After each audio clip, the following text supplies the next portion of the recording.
can't believe I'm saying this, but I'm actually cold. I feel cold. How is it possible to feel cold? It's still August, for goodness sake, Mr. Duncan. You should not be feeling cold. Summertime is still here. For now. Here we are then. We are back together again. It is English Addict coming to you live and direct on a very windy day. You know where the place is. It is, of course, the birthplace of the English language. It is England.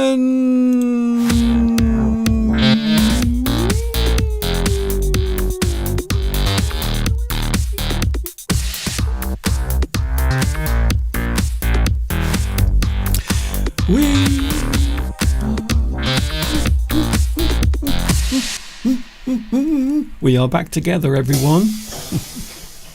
It's so exciting to be here again. There are many reasons to be excited this weekend.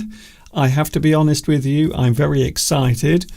One main reason is we have a very long weekend. More about that later on. It's also windy today.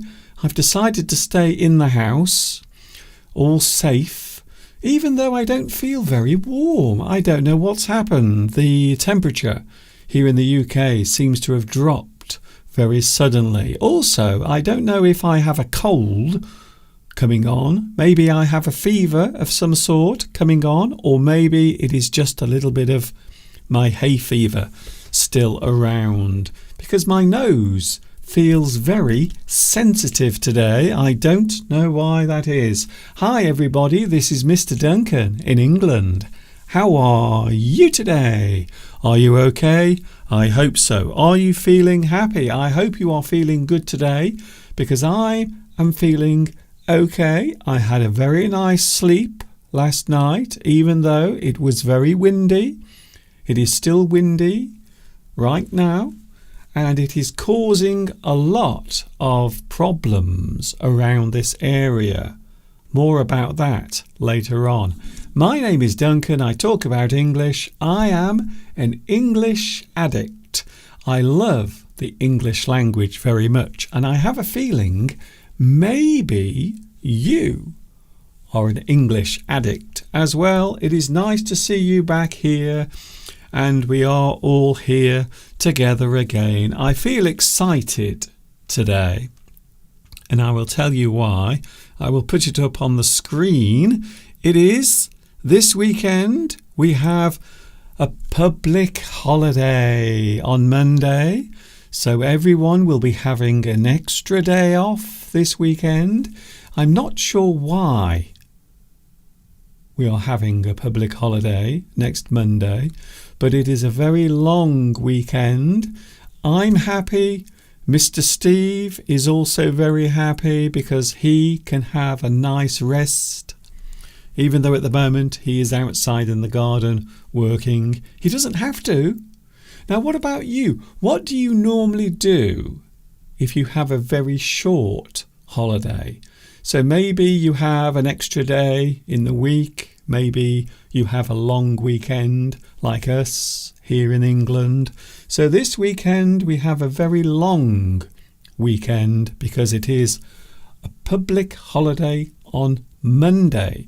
We normally refer to that type of holiday as a bank holiday because traditionally all of the banks would close. Many shops would also be closed as well on bank holidays.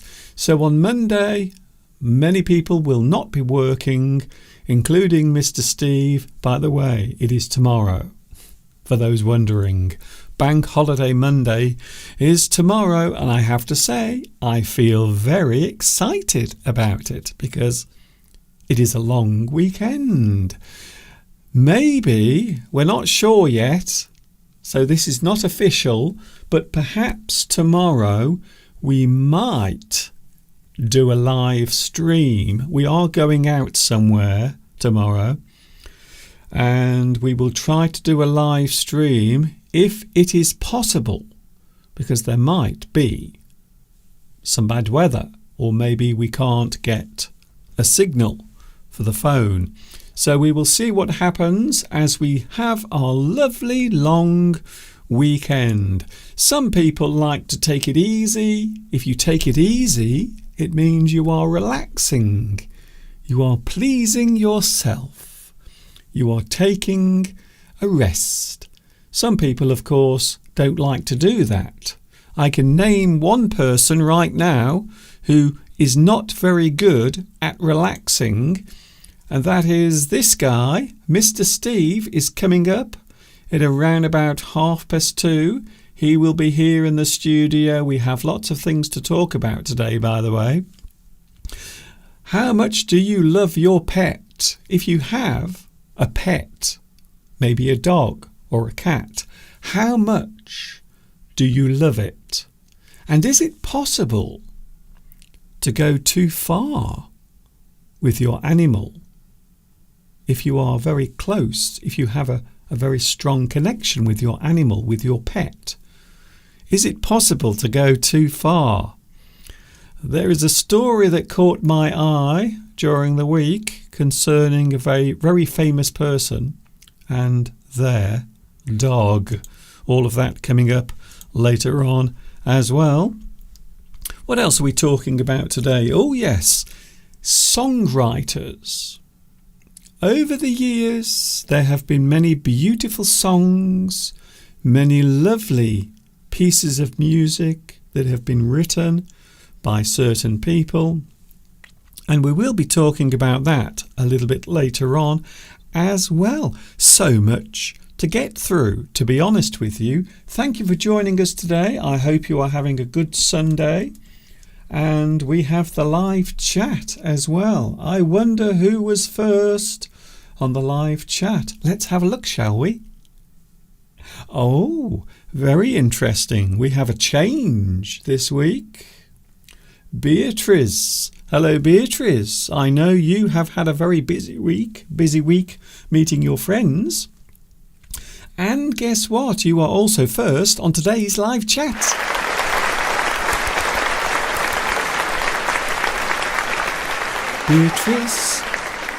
Beatrice, you are first today. Congratulations to you. Well done, Beatrice. In second place today we have Vitas, your finger. Obviously, you have been using your finger too much because it is now very tired, unfortunately. Maruts is here. We also have Palmyra. We have Moni. Hello, Moni Ra, who says, hi guys. Hello to you, Moni. It's nice to see you here as well on the live stream. Charlotte is here. Hello, Charlotte. Hello also to, oh, you know who it is. He is here again, brightening up the live chat. It is, of course, Luis Mendez is here today. Hello, Luis. Nice to see you back as well.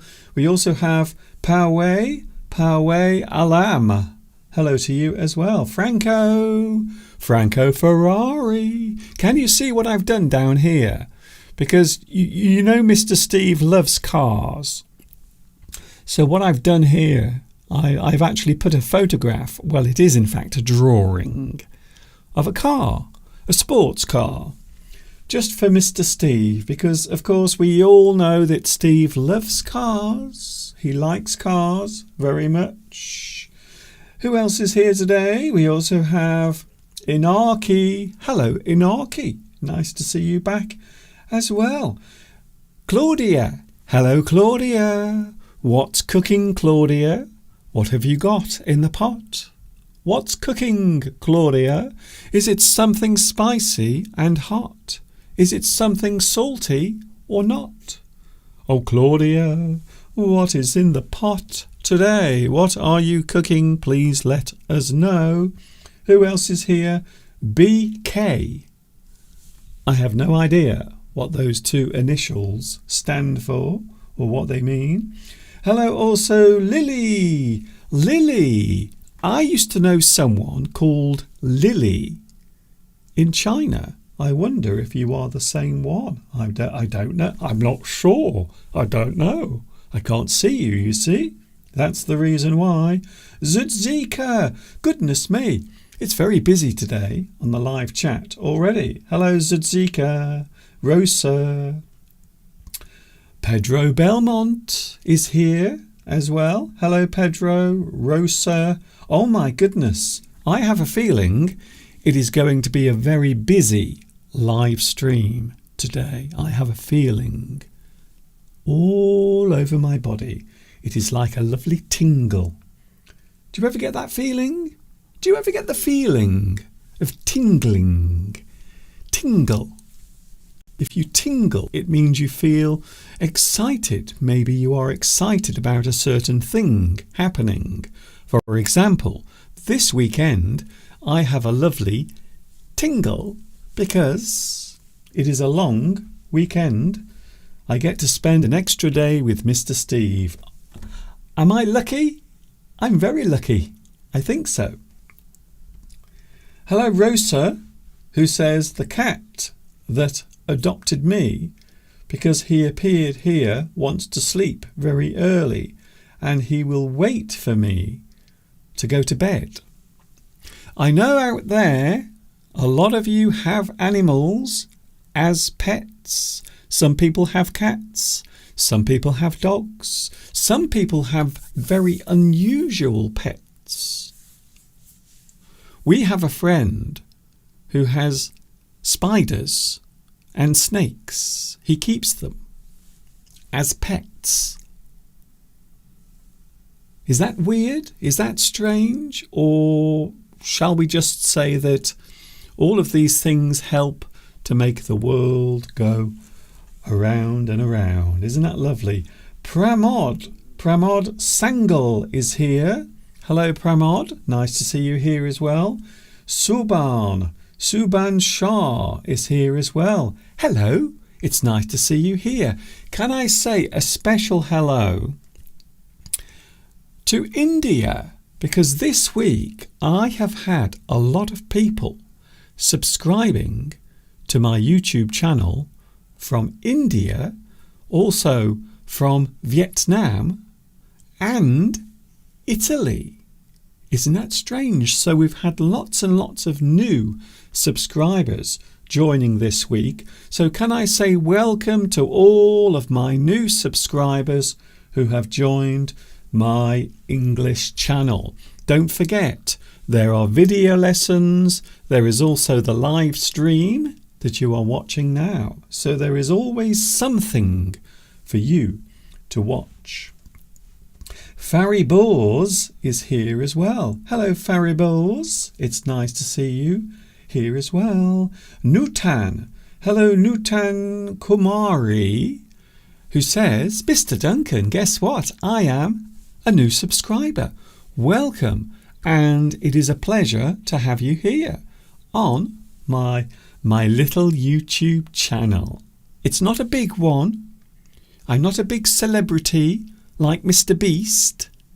I'm just a small YouTube channel. So just a small one. But I'm very glad to see you here. It's nice to have you here. So welcome, Nutan. I used to give my applause to new subscribers. So maybe I should do that today. If you are a new viewer, if you are a new subscriber to my channel, please say, Mr. Duncan, I am new. And I will give you one of these.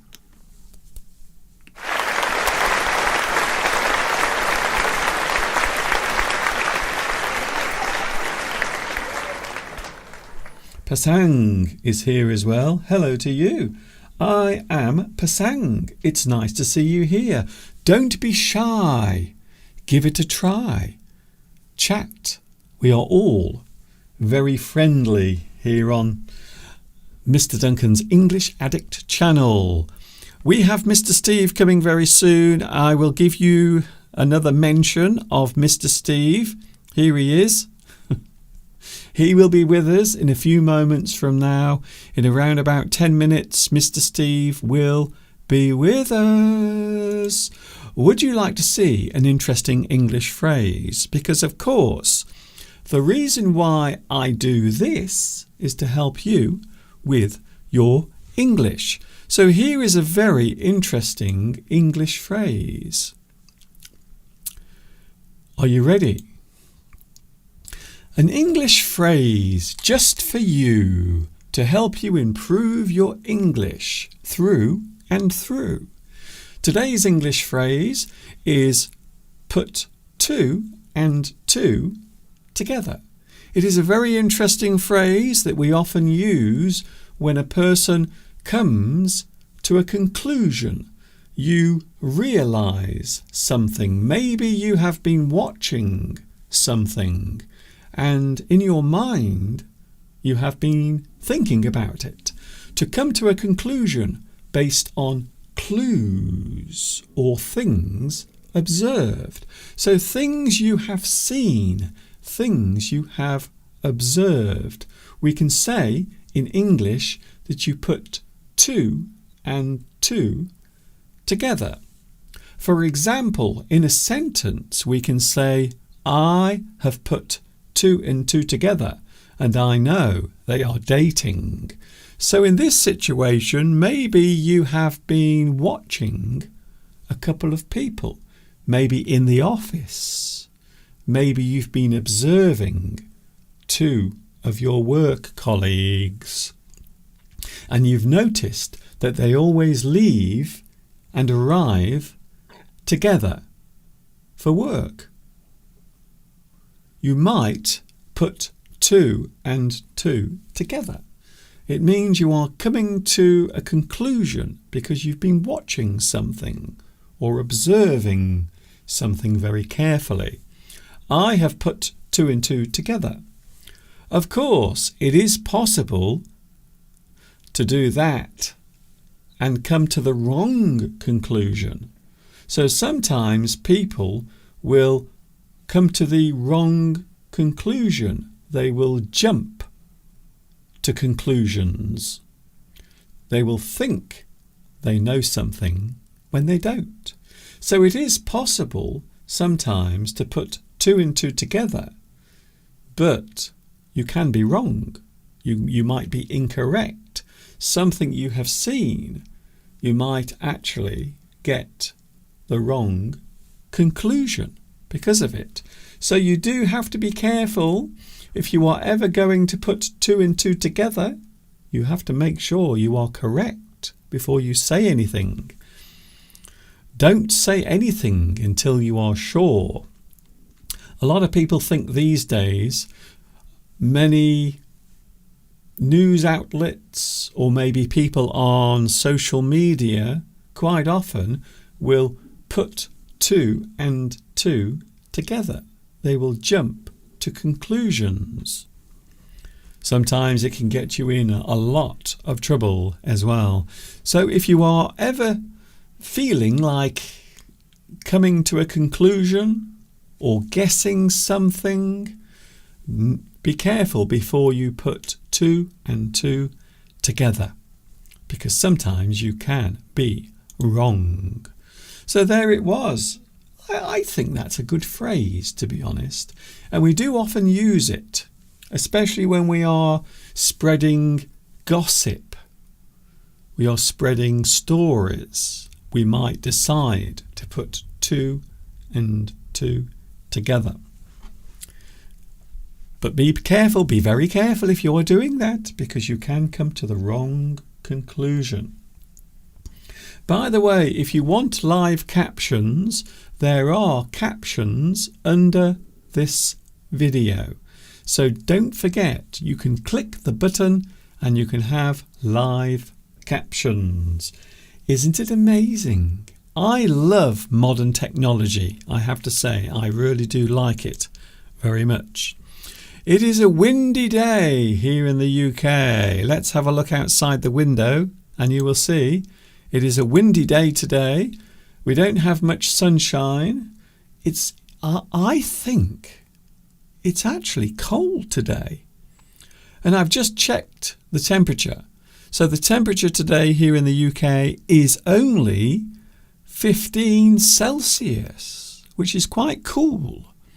So that might be the reason why it feels so cold in the studio, because it is a cool, chilly day. Well, it certainly feels cold in the studio. Tomorrow, the weather is going to be nice. So we might go out tomorrow. We might go out and do something in the sunshine.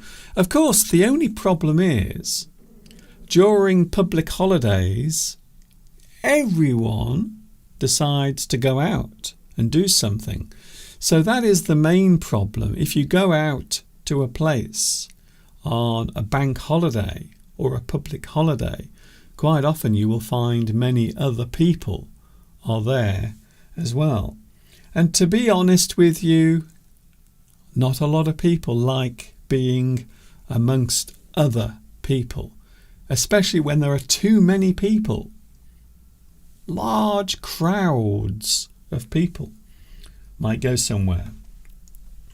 Hello, Mohsin Chaudhry. Hello, Mohsin Chaudhry. I hope I have pronounced your name correctly. You are new here. Well, I will give you one of these.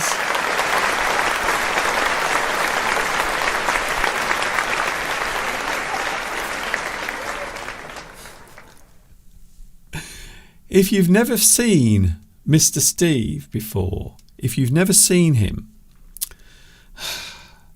you are in for a treat. Just to give you an idea, just to give you a little taste of what Mr. Steve is like. Watch this. You know what? Sometimes I never know what's going to happen next, and this is one of those times. Hi there, Mr. Duncan. How are you? How's everyone around the world?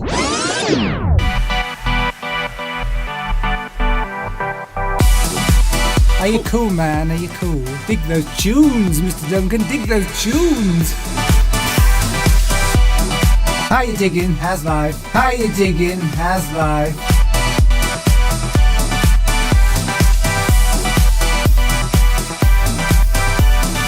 This is the new trendy Mr. Steve. How you like it? How you digging? How's life?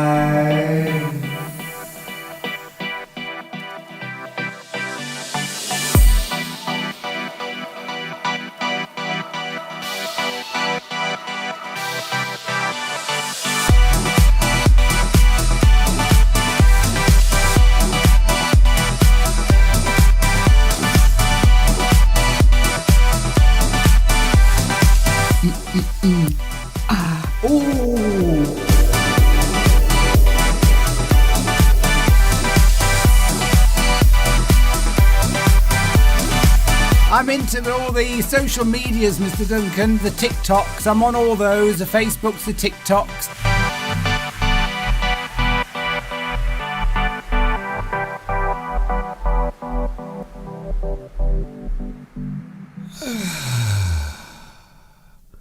What can you say?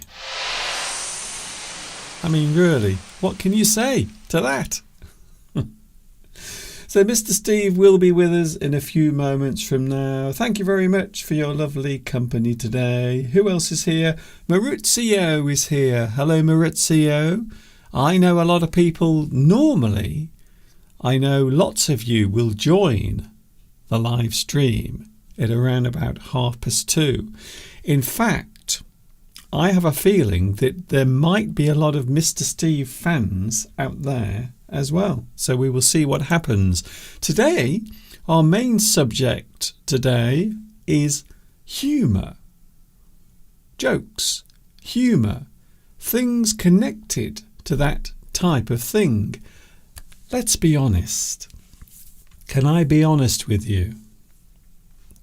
These days, we all need to have a laugh and have a smile, because there seems to be so much bad news around in the world. So I think sometimes we do need to have a little bit of fun, a little bit of a laugh, some humour, some jokes. So that is what we are talking about today. Vitas. Now, Vitas is a very special person here on the live stream because he likes to keep us all entertained with jokes on the live chat. So now is your chance, Vitas. Today it is your chance to shine with your sense of humour, because that is what we are talking about today. All of that coming in a few moments from now, plus Mr. Steve, he will be here as well. Are you ready for Mr. Steve? I don't know if you are ready or not. I don't know. I really don't know. So Mr. Steve will be here in a few moments from now. Please don't go away. Keep it right here. This is English Addict, live from England.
English Addict is with you on a Sunday. I hope you are having a good day today.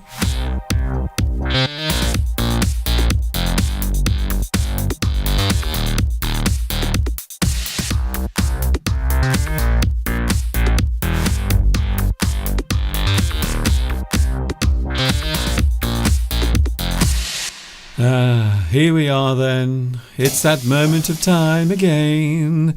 The moment where everyone gets excited. I have to say, I've done something different with Mr. Steve. he probably doesn't even realise yet. I'm using some slightly different lighting on Mr. Steve. He's already looking a little bit worried. So let me just make sure that Mr. Steve looks absolutely lovely. So I'm just going to make sure, because, you know, we have to check all of these things. I am, of course, a complete professional. Here he comes then. Are you ready? It is the one, the only. Oh my goodness. It is Mr. Steve. Hello, wonderful viewers from across the globe.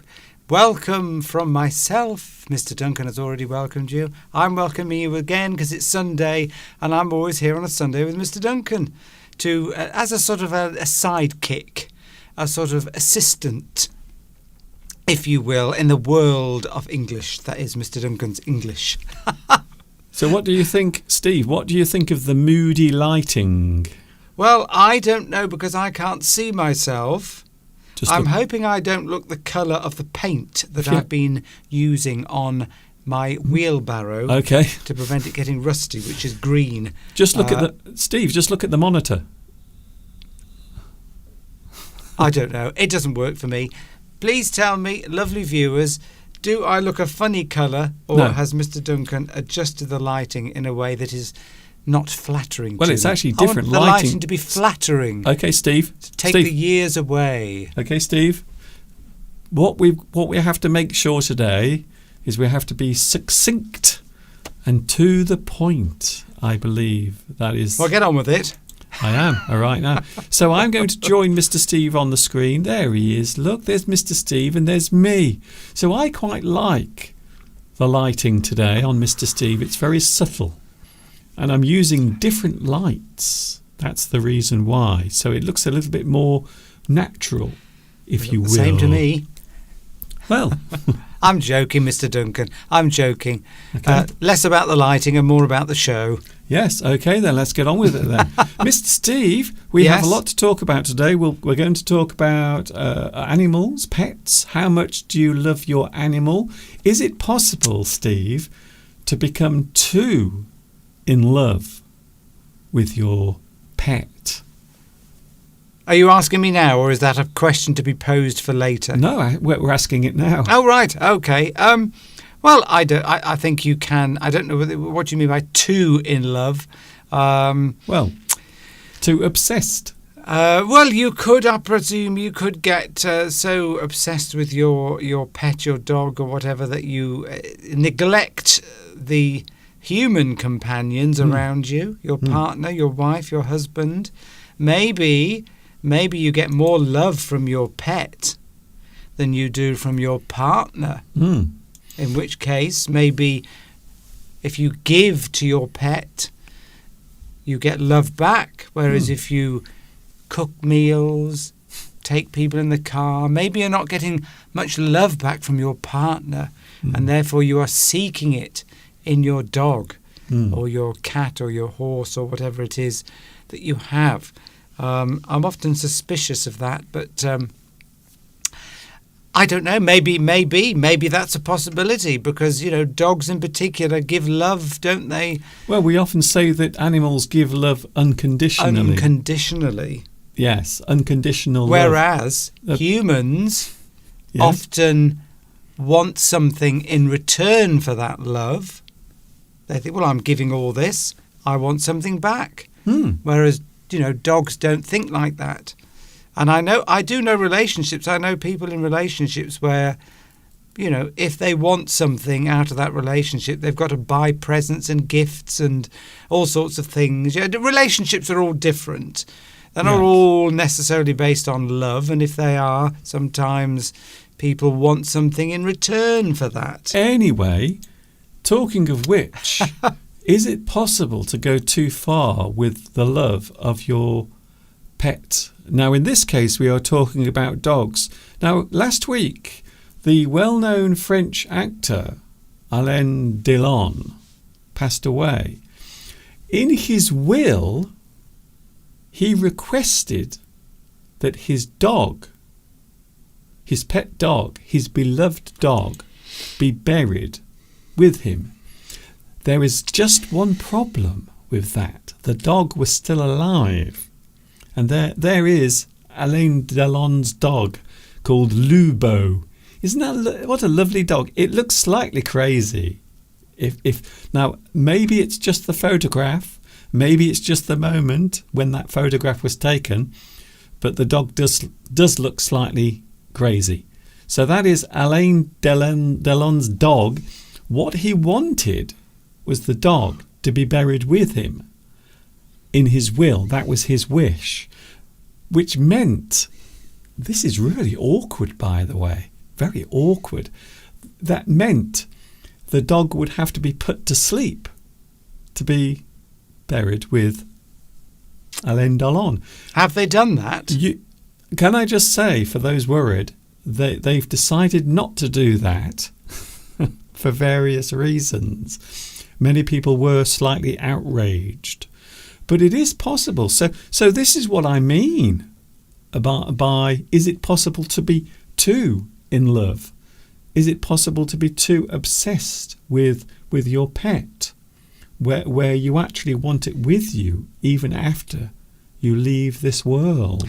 Maybe, yes, maybe, Mr. Duncan, that, recounting the story of Romeo and Juliet, when somebody dies, a loved one dies, you are so grief-stricken, you take your own life. Maybe that Alain Delon thought that his pet would be so grief-stricken that the pet would be better off dead.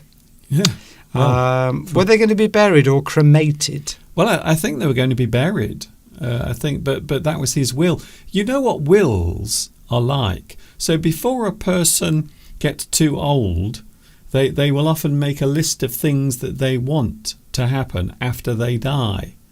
And sometimes those things can be a little strange or unusual.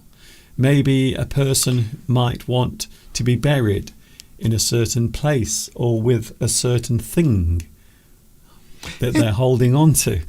It does seem a little cruel to have your dog killed to be buried with you. I mean, why not let your dog live out its natural life and then have it buried with you after? It seems a little unusual. Yeah, well, it might be seen as extreme. Anyway, it's not happening.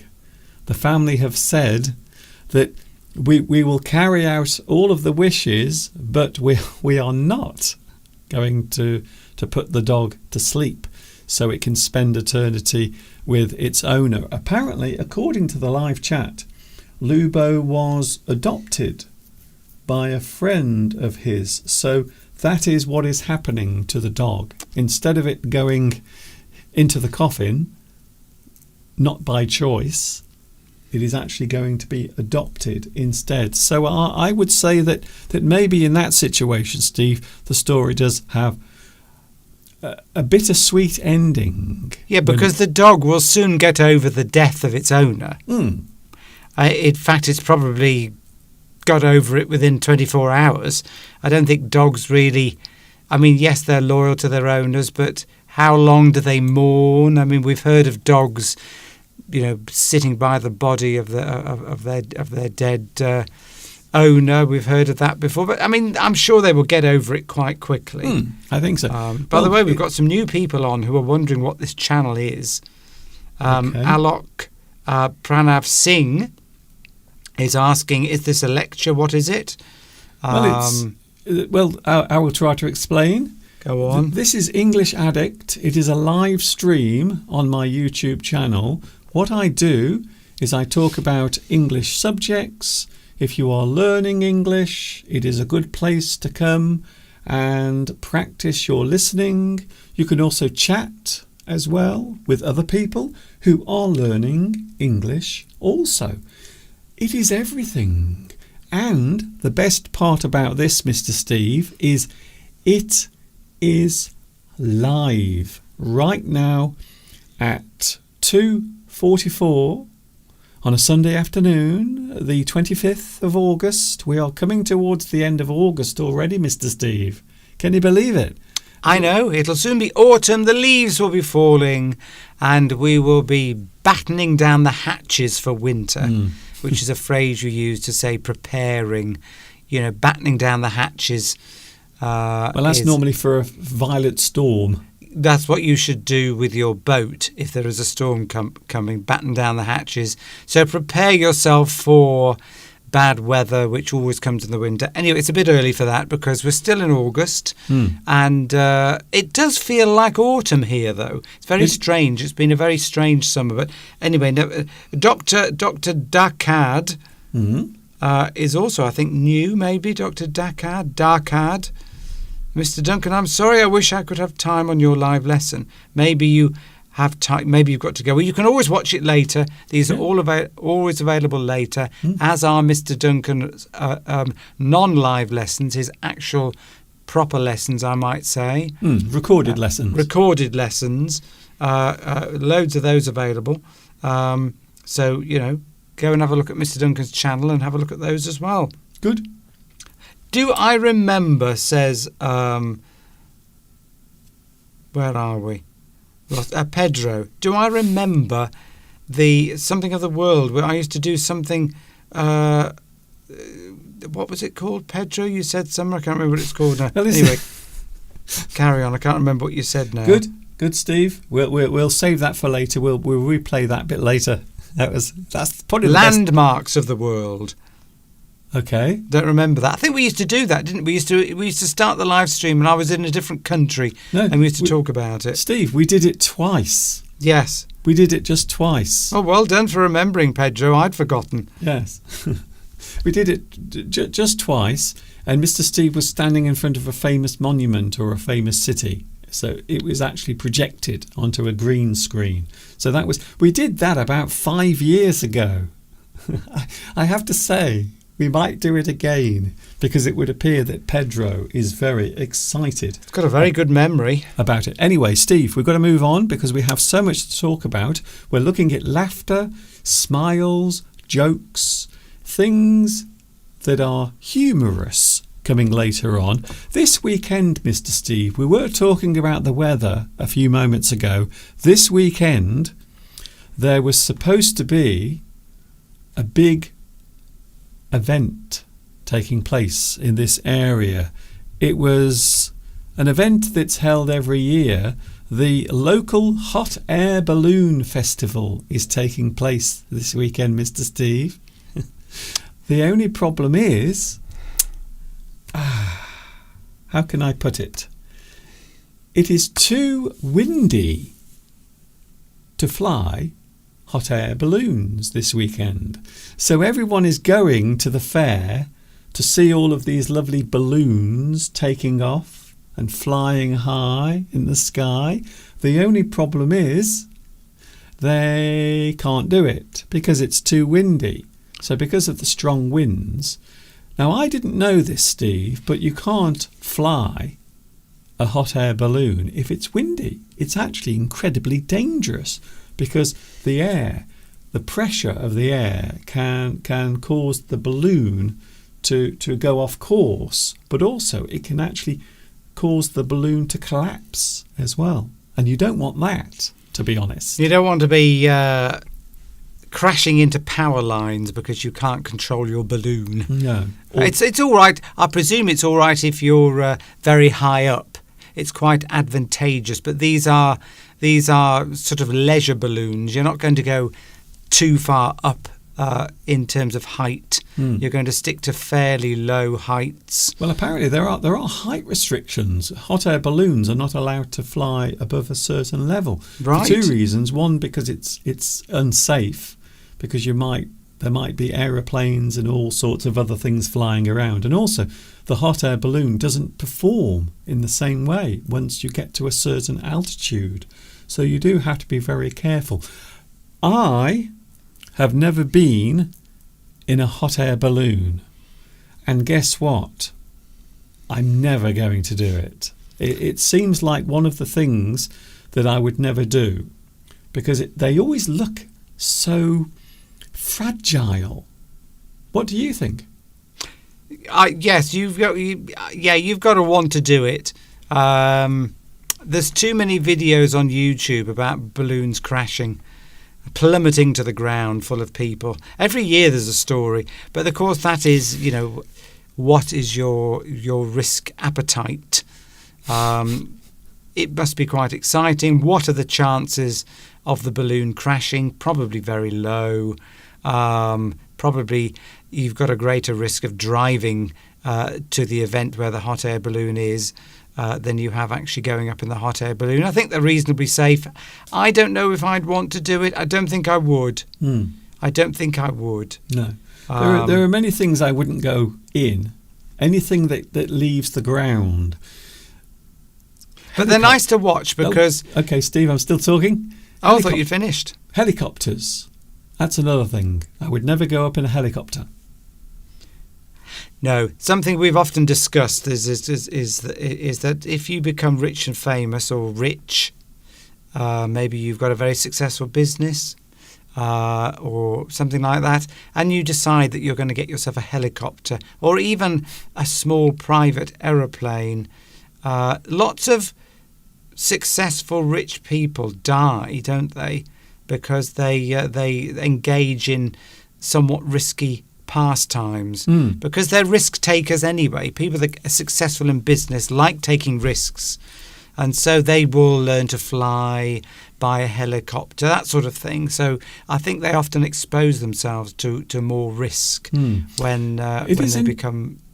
Yes, it is interesting. When a person becomes wealthy, successful, they might actually believe that they are invincible even. That the world around them doesn't actually affect them in any way because they've had so much good fortune and luck. They might actually believe that nothing can happen to them. But you're right. It is often the case where a person becomes very wealthy and they start doing things that might put them in danger. They might decide to fly their own helicopter, or maybe they buy a boat or something that is in a place that could cause problems or cause them to come to harm. Yes, because of course we had that terrible event recently, that terrible sinking off the coast of Sicily, of the group of people, a family, millionaire. Well, in fact, I think he was a billionaire, and he had this amazing, huge yacht, really incredible. But again, I suppose you have to be careful with these things.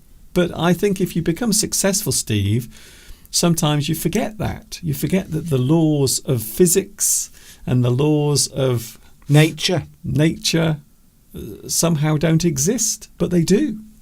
When you push, but people that become very successful in business, in anything really, they do tend to have a certain personality, because to become successful, you have to take risks, and that's absolutely necessary. And unless you do, you probably won't become successful. And so that personality of wanting to take risks is there, not just in business, but outside that. So dangerous sports, that sort of thing.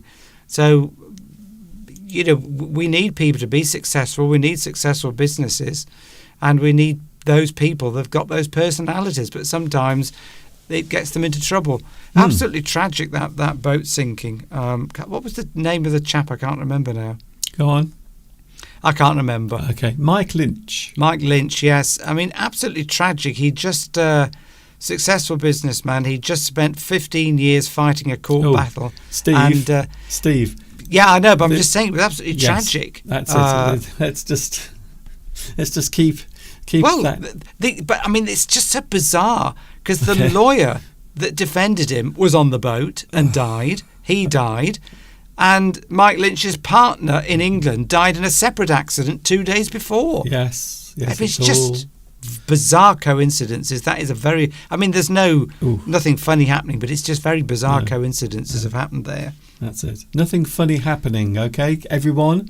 Nothing funny. Oh, no, nothing. They're all separate incidents, but it just shows you sometimes in life you get these very odd coincidences happening. I think we've got the point there. Moni Ra or Monira, I should say, I think is how you pronounce your name, is interested to learn English. I am a beginner.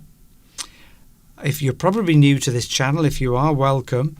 I can't speak in front of people. What should I do? There's a very good question, a question that we often get asked. Certainly you do, Mr. Duncan, so I shall let you answer. Yes. Well, speaking is the hardest part of doing anything, performing. So I always think that speaking is a little bit like performing. You're putting on a show. So when you speak, you are on show. You are doing something publicly.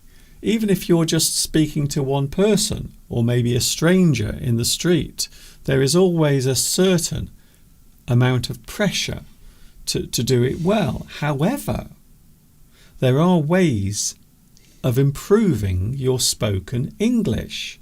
To speak is to use your personality, and by that we mean your confidence, the way you project yourself. So I would always say that the best way to do that is to practice away from other people. Two things that I always suggest is, well, the first one is practice with yourself. Talk. Don't be afraid to listen to your voice. If you have maybe a recording device, something you can use, maybe your phone, perhaps you can use that and record your voice and then listen to it. And if you don't like the sound, make changes. So never be worried about listening to your own voice, because the more you do it, the more relaxed you will become about it. The other thing you can also do, of course, is to look at yourself in the mirror. And I know what you're going to say. It does sound strange, but look at yourself in the mirror. Speak English. Listen to something and repeat it. You have to become comfortable doing it. It's a bit like anything, really, when you think about it, Steve. When you start doing something for the first time, it might feel strange. It might feel unusual. It might feel odd. You might feel nervous doing it. So I always say that the hardest part of learning anything is actually doing it. And that also includes speaking English as well. It is true. That's a very good thing to suggest, Mr. Duncan, is to record yourself. I often do that. I've started doing that with singing if I'm learning a song, because what you hear from the sound coming back is not the same. I'll tell you, it's quite scary. You record yourself singing or talking and listen to yourself. Whenever you hear your own voice, it sounds odd at first and you might be a bit embarrassed, but if you carry on doing it, it's a good way to iron out mistakes in pronunciation, for example. And I don't know where you are, Moni, but if maybe there's some local groups that you could join where people are trying to learn English, where you could go and practice in a safe environment. But yes, certainly just repeating it, listening to somebody say a phrase and then just repeating it yourself, it's a good way of developing confidence, as Mr. Duncan says. But anyway, this is a good start. You're on here, so this is a good start. Although most people say they can't understand me because I'm talking too quickly. So I'm trying to pronounce my words very carefully, Mr. Duncan. Yeah, well, I think this is a very good way. So instead of it being a bad way or a bad method, I think this is a good way of doing it, because you are listening to two different types of English. So Mr. Steve sometimes speaks very quickly, especially when he gets excited, which happens quite a lot. So I think this is a very good way of listening to different types of English being used.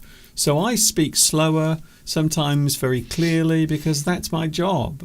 I am an English teacher. I teach English.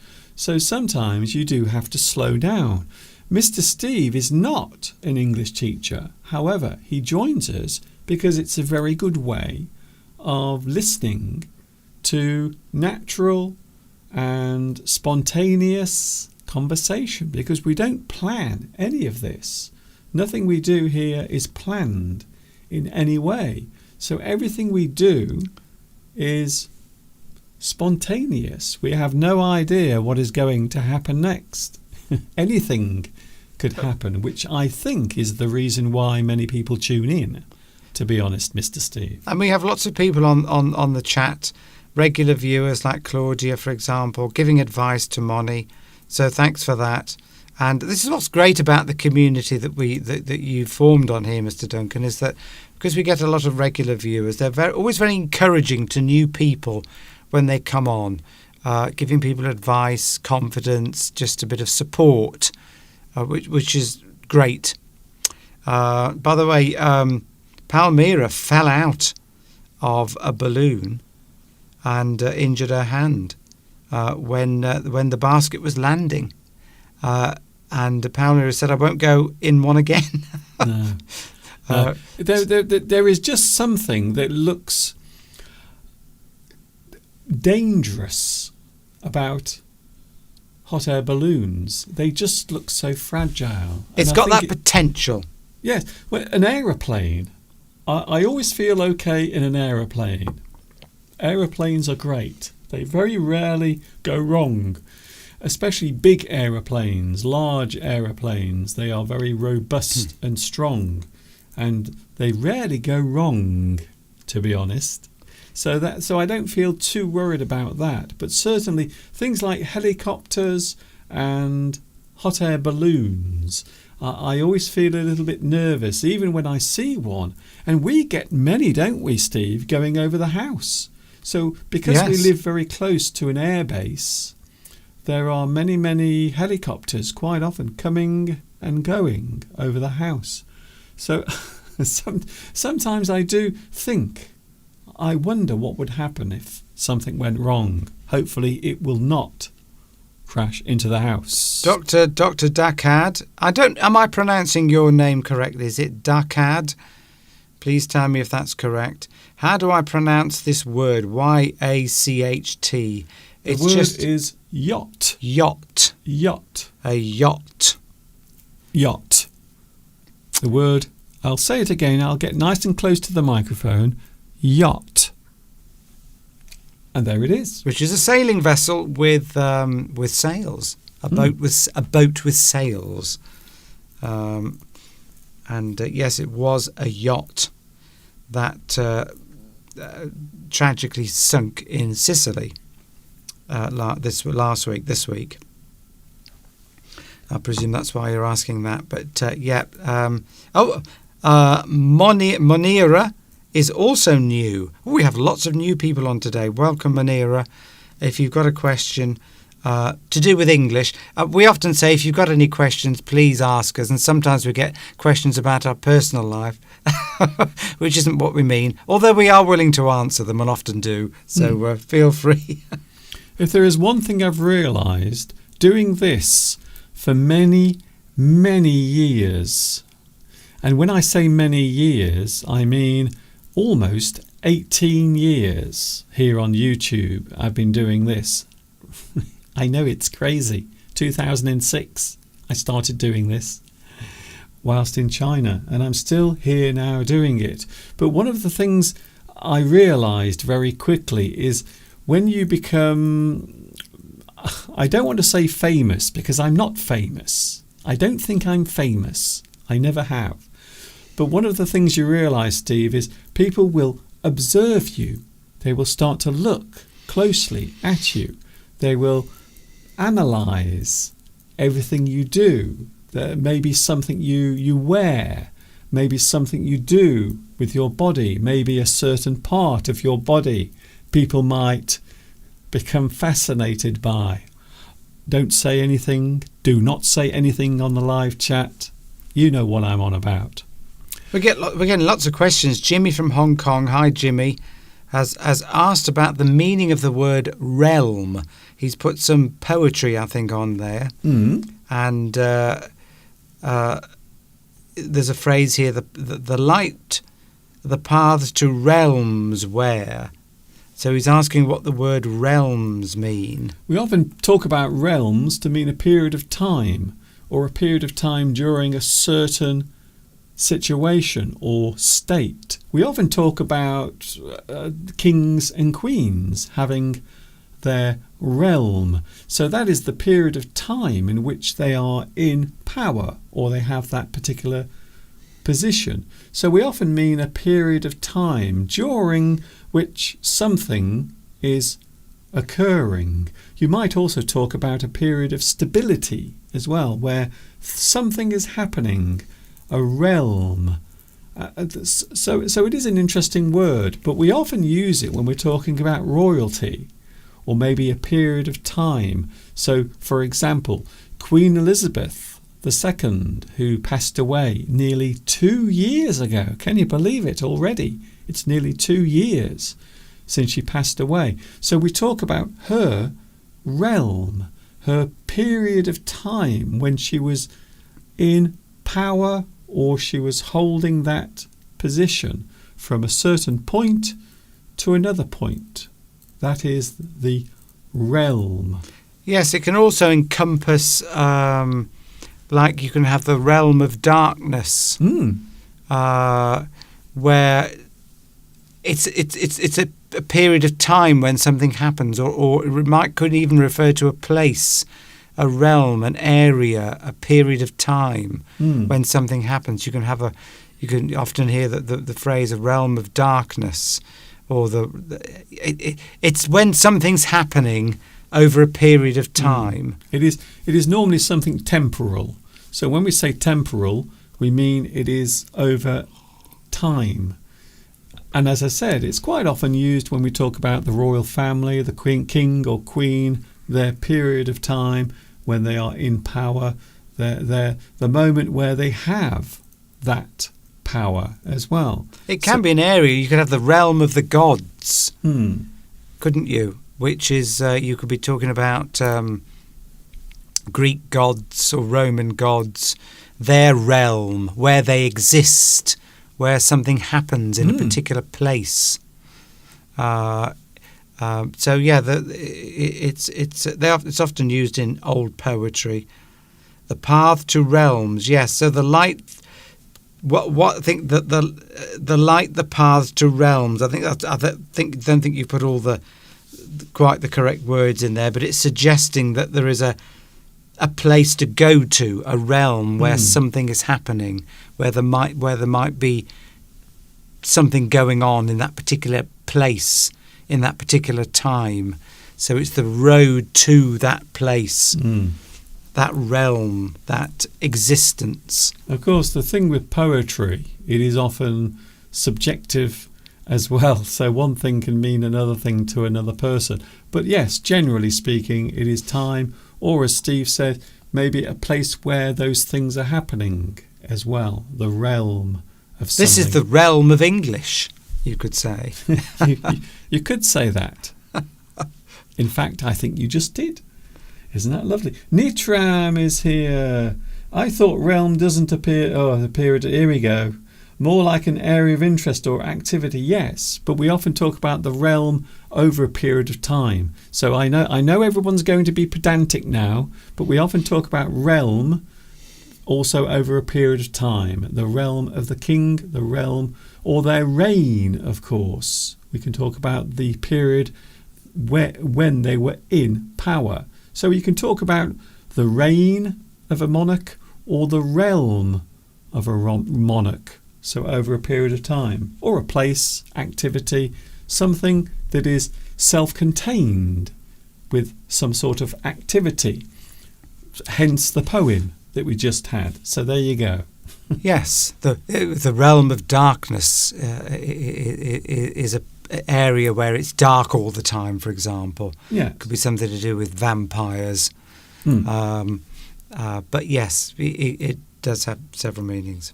So remember, words and phrases, they can have more than one meaning. They can also be taken in different ways as well, especially when we are talking about creativity, things that are written in a creative sense. And I always find that quite fascinating, Steve, to be honest. people who have certain types of creativity, be it poetry or maybe they have some sort of artistic creativity. So you might talk about a person's creativity when we are talking about producing something.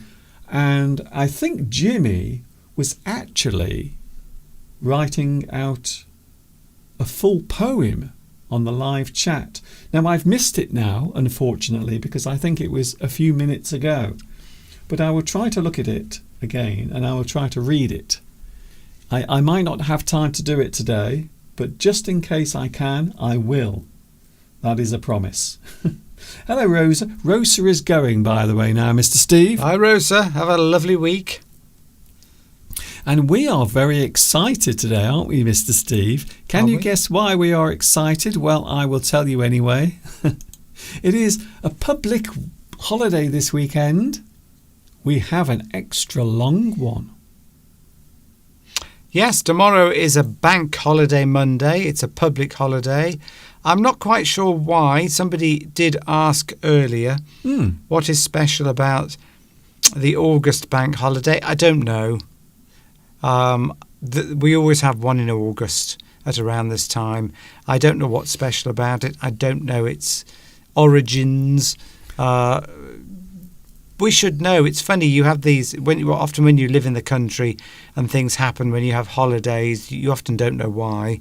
Well, I looked at it on the calendar and it just says summer public holiday. So maybe that's it. Maybe it's just an extra day that's put there just so we can have an extra day of summer before it all fades away. There are certain ones like the May bank holiday. That's to do with workers' rights, isn't it?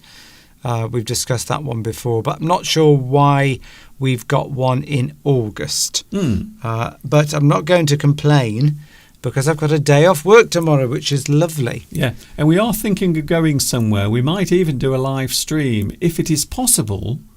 I'm not saying it will happen. If it is possible, we might do a live stream tomorrow. I suppose it depends where we go. So the reason why we are a little bit more excited than normal today is because it is a public holiday. And that's the reason why we really do feel quite excited. So you might see a little bit more of us tomorrow. We will have to wait and see. By the way, if you're new on here, please tell us where you are. We'd like to know which country you're in. That would be very nice indeed. So, yeah, please tell us where you are, Manira, and who else was new? I can't remember now. But please tell us where you are, because we'd just like to know. Guillaume. Hello, Guillaume. Guillaume Vianin. Hello to you. I hope I pronounced your name right. Thanks, Mr. Duncan and Mr. Steve. My name is Dahir, but people call me Ad, which means honest man. You are welcome. And I have a feeling you might be new here on the live stream. Can I say a big welcome to everyone who has joined today for the first time? And I would like to give you one of these.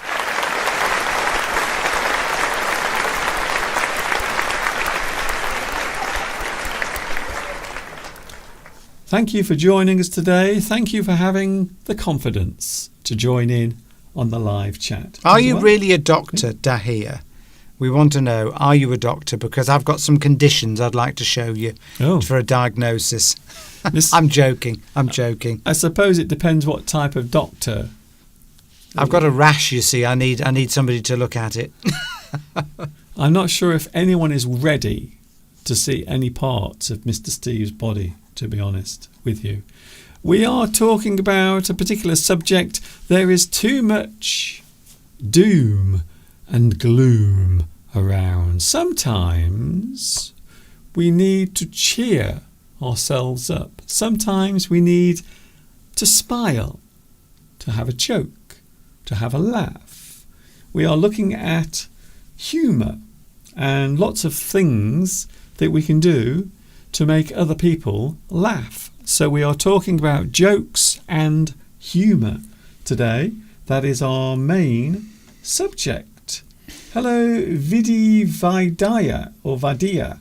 Hello, speak English.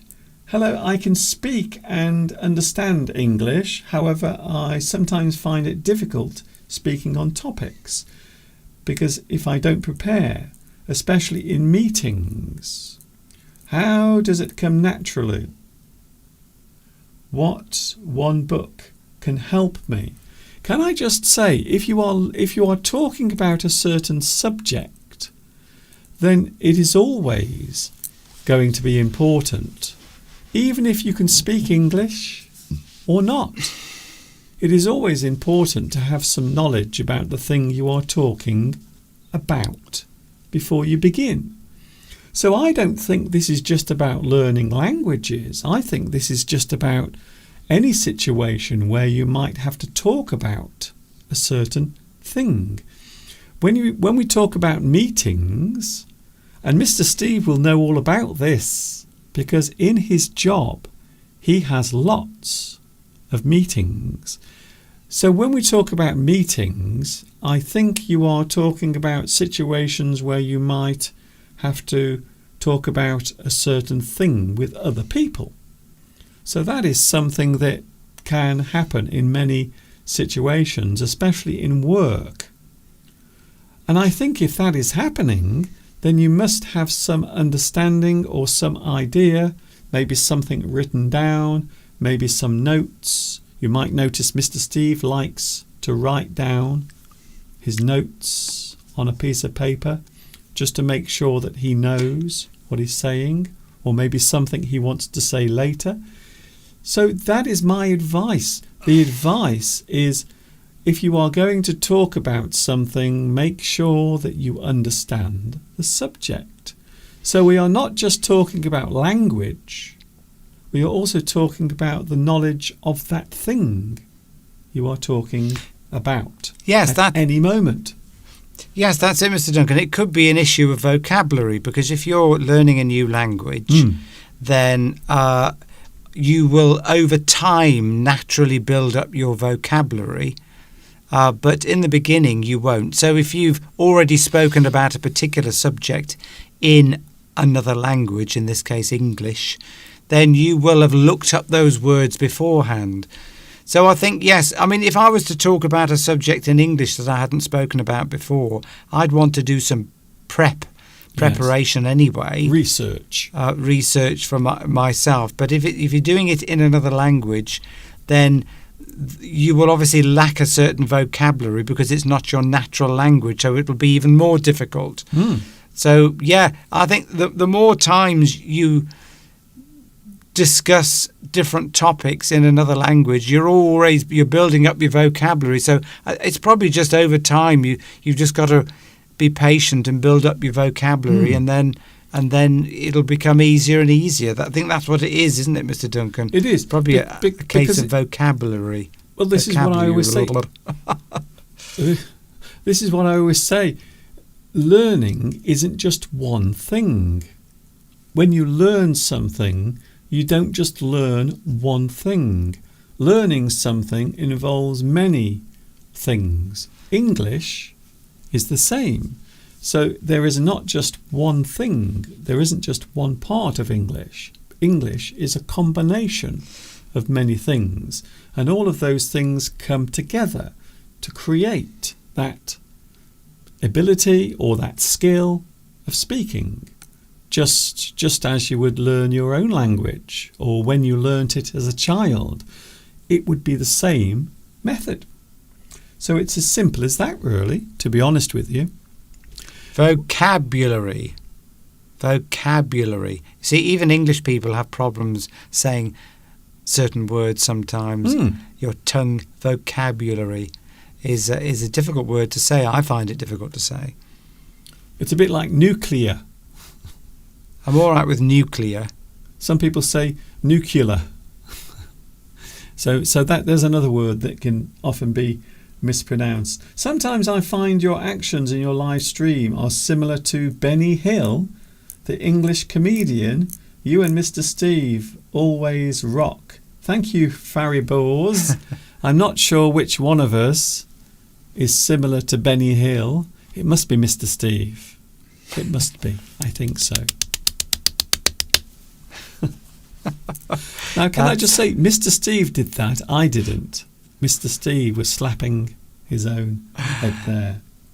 He was funny, Benny Hill. Yes, he was very, very funny, but also a little rude in places. We are talking about humour today. In fact, that subject is coming up in a few moments, and we are going to look at all sorts of things connected to jokes, humour, different types of humour, different things that people enjoy saying or doing to make other people laugh. All of that coming right here on English Addict. Don't go away.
I'm a big boy now.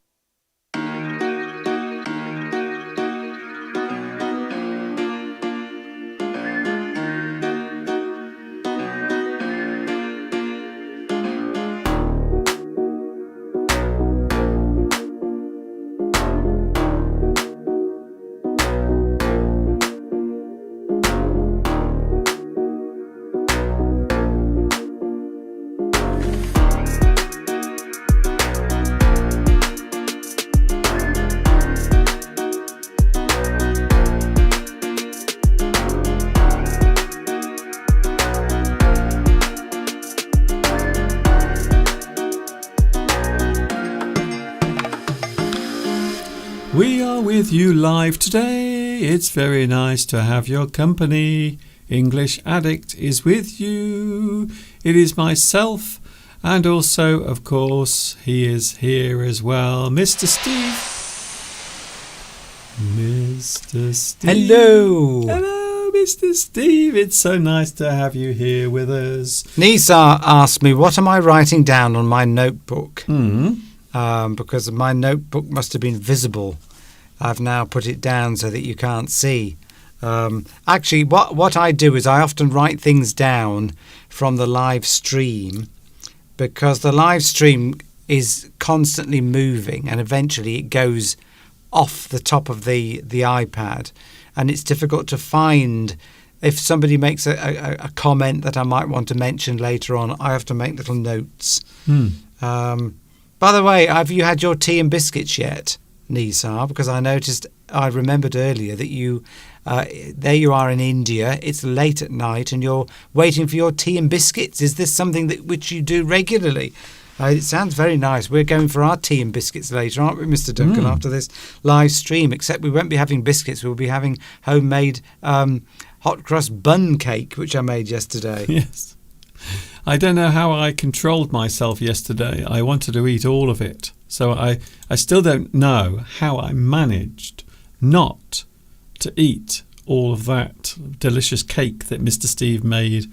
Anyway, we might have a go at doing that today. We will see what happens after the live stream is finished. We are looking at an interesting subject today. And let's face it, Mr. Steve, let's face it. The world at the moment is a little bit crazy. Lots of things happening. Some people, not many people, some people are doing horrible things. Some people are angry. Some people are not feeling very happy about anything. So I think it is always good to try and lighten the mood. And the way we do that is by telling jokes. Maybe we say something that's funny. Maybe we say something that is, I don't know, humorous. Now there is an interesting word. We are looking at words and phrases connected to humour and ways of expressing humour as well. So we are looking at lots of phrases today, and I think this is something that can cheer us all up. We have Vitas on here. As you know, Steve, Vitas does enjoy telling jokes. He does. Quite often on the live chat, he will do it. So here's today's subject. We are looking at laughter and humour, and we will start off with a phrase that we often use in English to show that sometimes having a laugh or being funny or humorous about something is a good thing. The phrase is laughter is the best medicine. You will often hear people use this phrase where they want to say, sometimes it is good to have a laugh. Sometimes it is good to enjoy a moment with a little bit of humour. You may have noticed that we like to do that sometimes. Not very often. We might try to do it, but it doesn't mean we will be successful. So I think this is a good phrase, don't you, Steve? Yes, because what it's saying is that if you're laughing, you're not stressed. It's saying that if you're stressed, stress can make you ill, can't it? But if you're laughing, if you can see the funny side of life, then you can laugh about yourself, maybe people point out things, just have a laugh, meet up with friends, socialising, and it relieves stress. And I think because it relieves stress, it's good for your health. That's probably the main benefit of laughter. Yeah. Because laughter is kind of an outlet. It is releasing the pressure, just like anger. So those two emotions are rather similar to each other, even though they are opposites. Anger is a way of releasing that pressure from inside, maybe anxiety or stress. Laughter is exactly the same. It is a good way of releasing that emotion.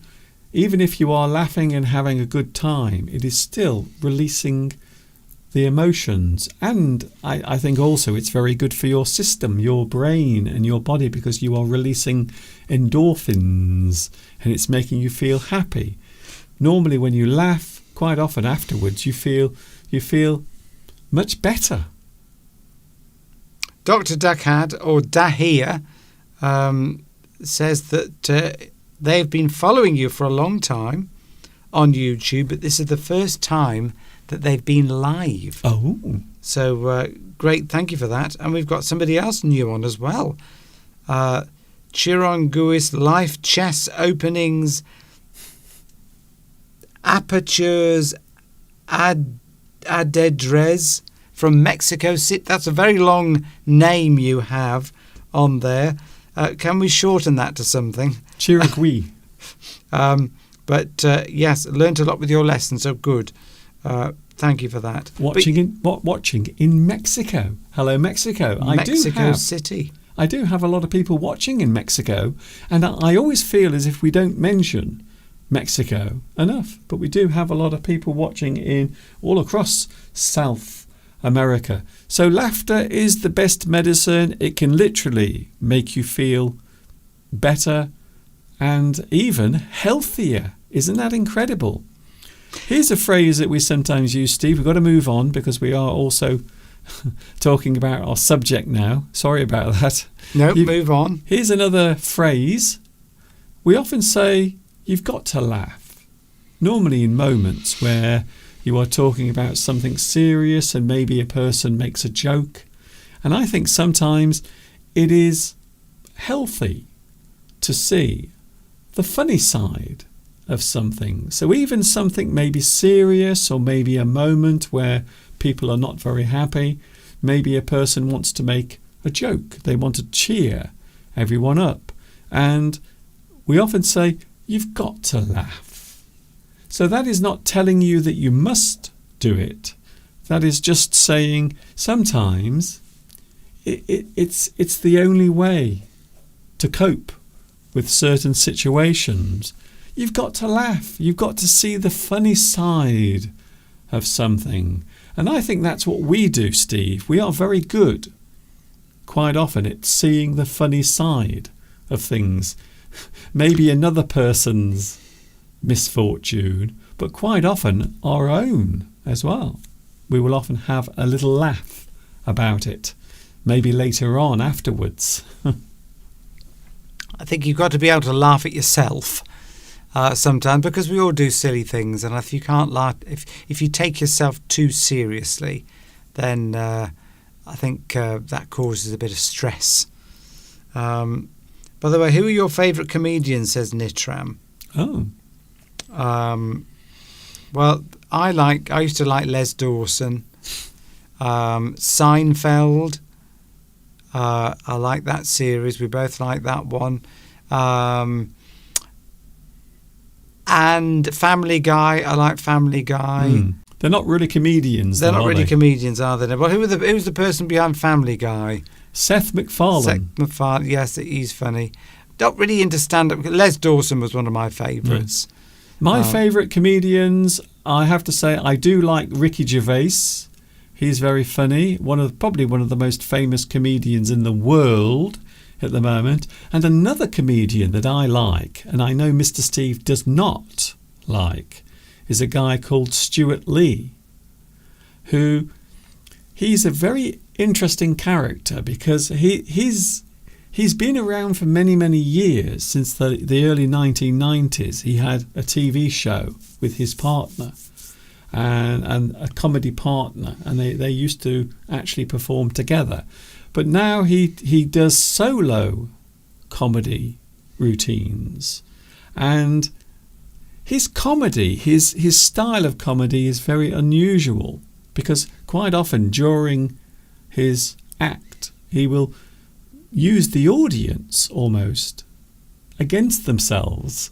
It's a very interesting type of comedy, and it's a type of comedy that I do like very much. Mr. Steve doesn't like him, but I do quite like Stuart Lee.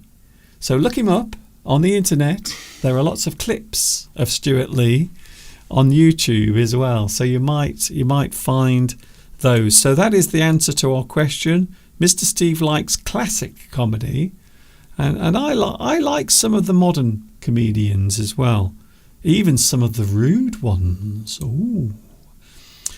You might have a laugh. You might go out, Mr. Steve, with your friends. You might spend a night out. You might meet some friends. You might come together as a group, and then you just enjoy yourself. You enjoy that time together. You have a laugh. So it is a phrase we often use in English, isn't it? It is. Can I point out at this point differences in pronunciation of the word laugh? Mr. Duncan's pronunciation, because he comes from a different part of the country I do, Mr. Duncan says laugh, which is correct, but I say laugh. Laugh. So you can say laugh or laugh. If you want to be posh, you say laugh. Laugh is a posh way of pronouncing that word, I would say. But laugh is easier to say, and it's perfectly acceptable. Yes. Let's have a laugh. Let's have a laugh. What we're talking about there, Steve, is of course accents. Accents. So this is the thing I often talk about when people comment on my speaking voice. They say your voice is posh, but it isn't. I have actually quite a strong accent. But Mr. Steve's is more, I think it's estuary English. It's more open. The vowels are more open. So it's la, laugh, laugh, bath. Whereas mine is ah. It's shortened. Laugh, bath. So that's how I will pronounce those words. But it's all connected to the location in which you are raised as a child. That's right. And your parents. Yes. That's it. So almost the way you pronounce it is almost Italian in its open vowels, laugh. Whereas laugh, it's an extended vowel. It's a very British way of pronouncing something. Well, the open vowel is the extended one. So that's yours. That's mine.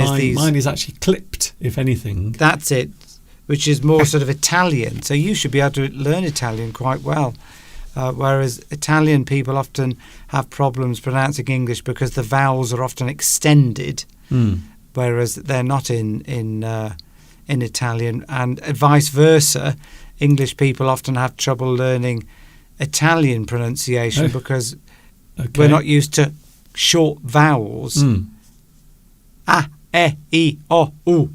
We don't tend to do that in English, although Mr. Duncan does with laugh. Laugh. Laugh. But again, let's have a laugh. Okay, Steve. We've got 25 minutes and I've got about 500 things to look at. so there are differences. It's all about the accent. So don't think about it too much. Laugh it up. You might laugh it up.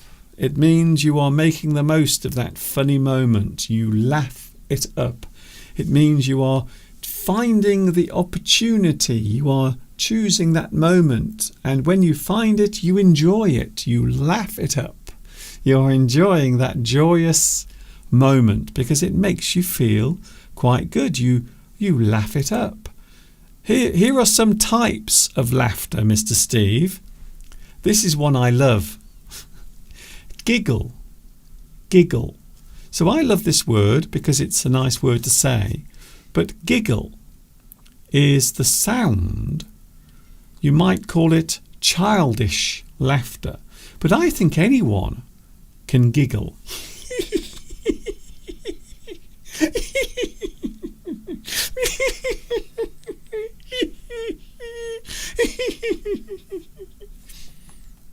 Yes, it's almost like you're feeling self-conscious about laughing and you want to suppress it in some way.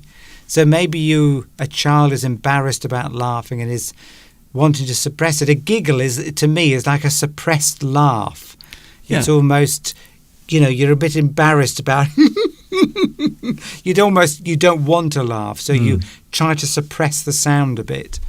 So we often refer to giggle as childish laughter, but it is possible for all of us, whatever age we are, to actually have a giggle. Here's another one, Steve. Types of laughter. You might howl with laughter. A loud, uncontrollable laugh.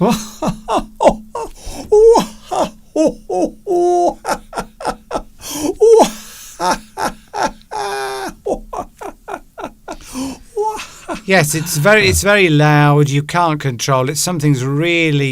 You've lost all control and you're just howling with laughter.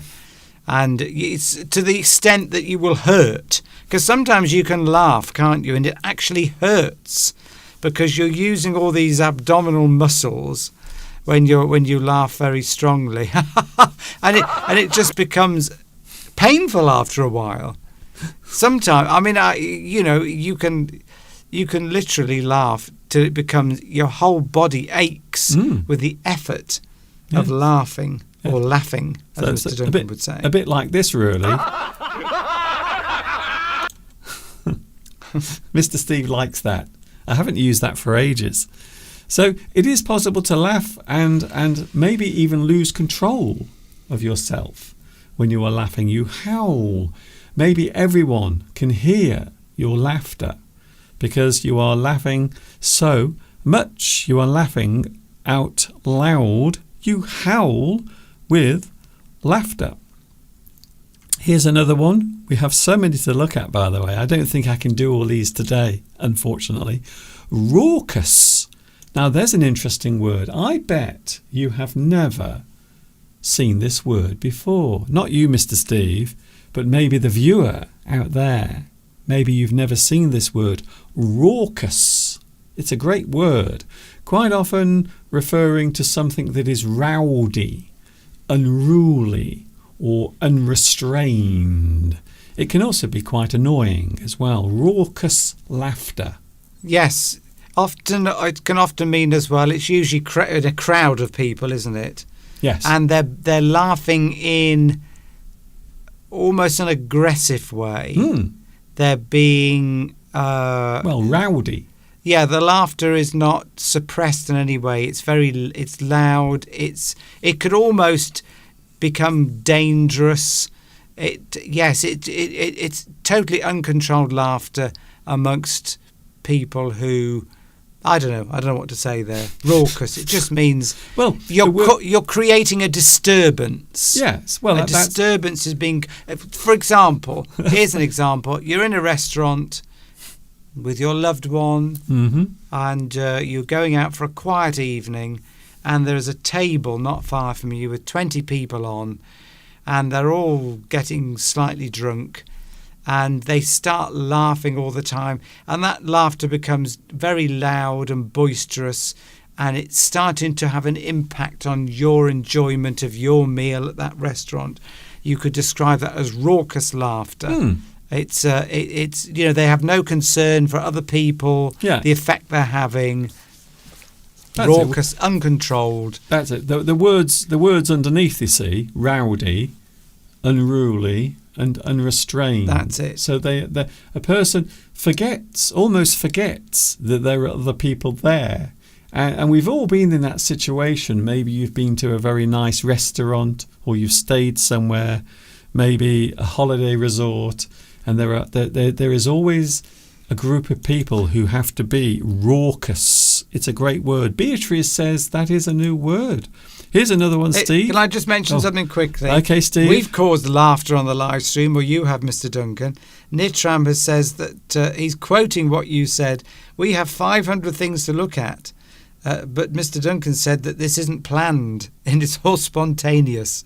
So it's making people put that common emoji of somebody laughing so much they're crying, yes.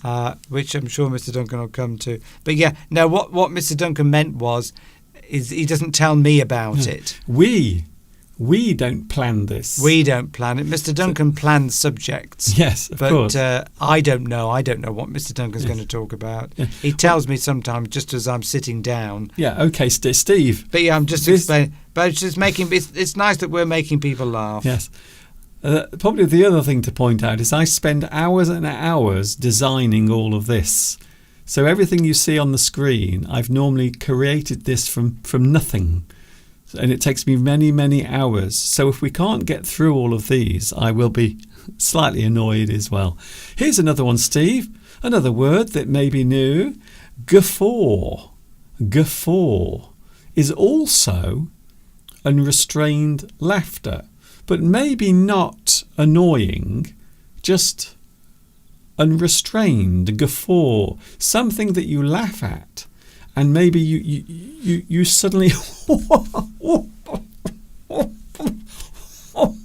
something is... You've lost control. Something has made you laugh and you're just guffawing. You're just uncontrollably laughing. Yes.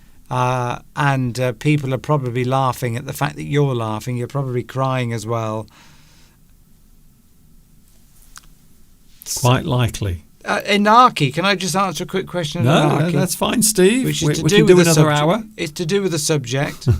Are you going to talk about the phrase cheap laugh? Maybe not. Maybe, okay, so there's a Dire Straits song. So what does it mean, a cheap laugh? Well, that means that you are getting a laugh. Probably you're laughing about something which is... for example, here's an example. Okay. You might say, "Oh, Mr. Duncan, Mr. Steve, are you cold because of your bald head?" And people might go, "Ha ha ha ha." But you might be a bit offended by that, and you might say that's a cheap laugh. So you're getting a laugh at somebody else's expense. You're making somebody else feel uncomfortable because of some physical thing that they've got. Yes. A cheap laugh. It means laughing. Usually, it's directed at a person, isn't it, Mr. Duncan? A person or something that has an obvious fault or flaw. Yes. And you are making fun of that thing. It is a very easy joke to make. So there is no creativity taking place. It is just a very easy joke to make. Maybe someone will make fun of the fact that I wear glasses. And they say, oh, Mr. Duncan, you might not be able to see where you're going because you wear glasses. Well, no, don't make fun of my glasses. I can't help it. It is a cheap laugh.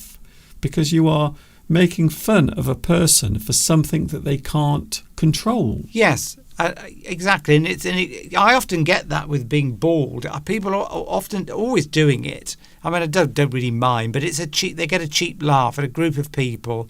They'll say, "Oh, we're outside. It's windy," or something like that, and they might say, "Oh, someone's hair's all blowing around," and they might say, "Oh, you don't have that trouble, do you, No. Steve?" Okay. It's almost like a sarcastic humour, but they're trying to get a laugh at your expense. Yes. So that a cheap laugh. That is a cheap laugh. Here's another one. A person might burst out laughing. If you burst out laughing, you suddenly burst out. Your laughter suddenly appears, quite often by surprise.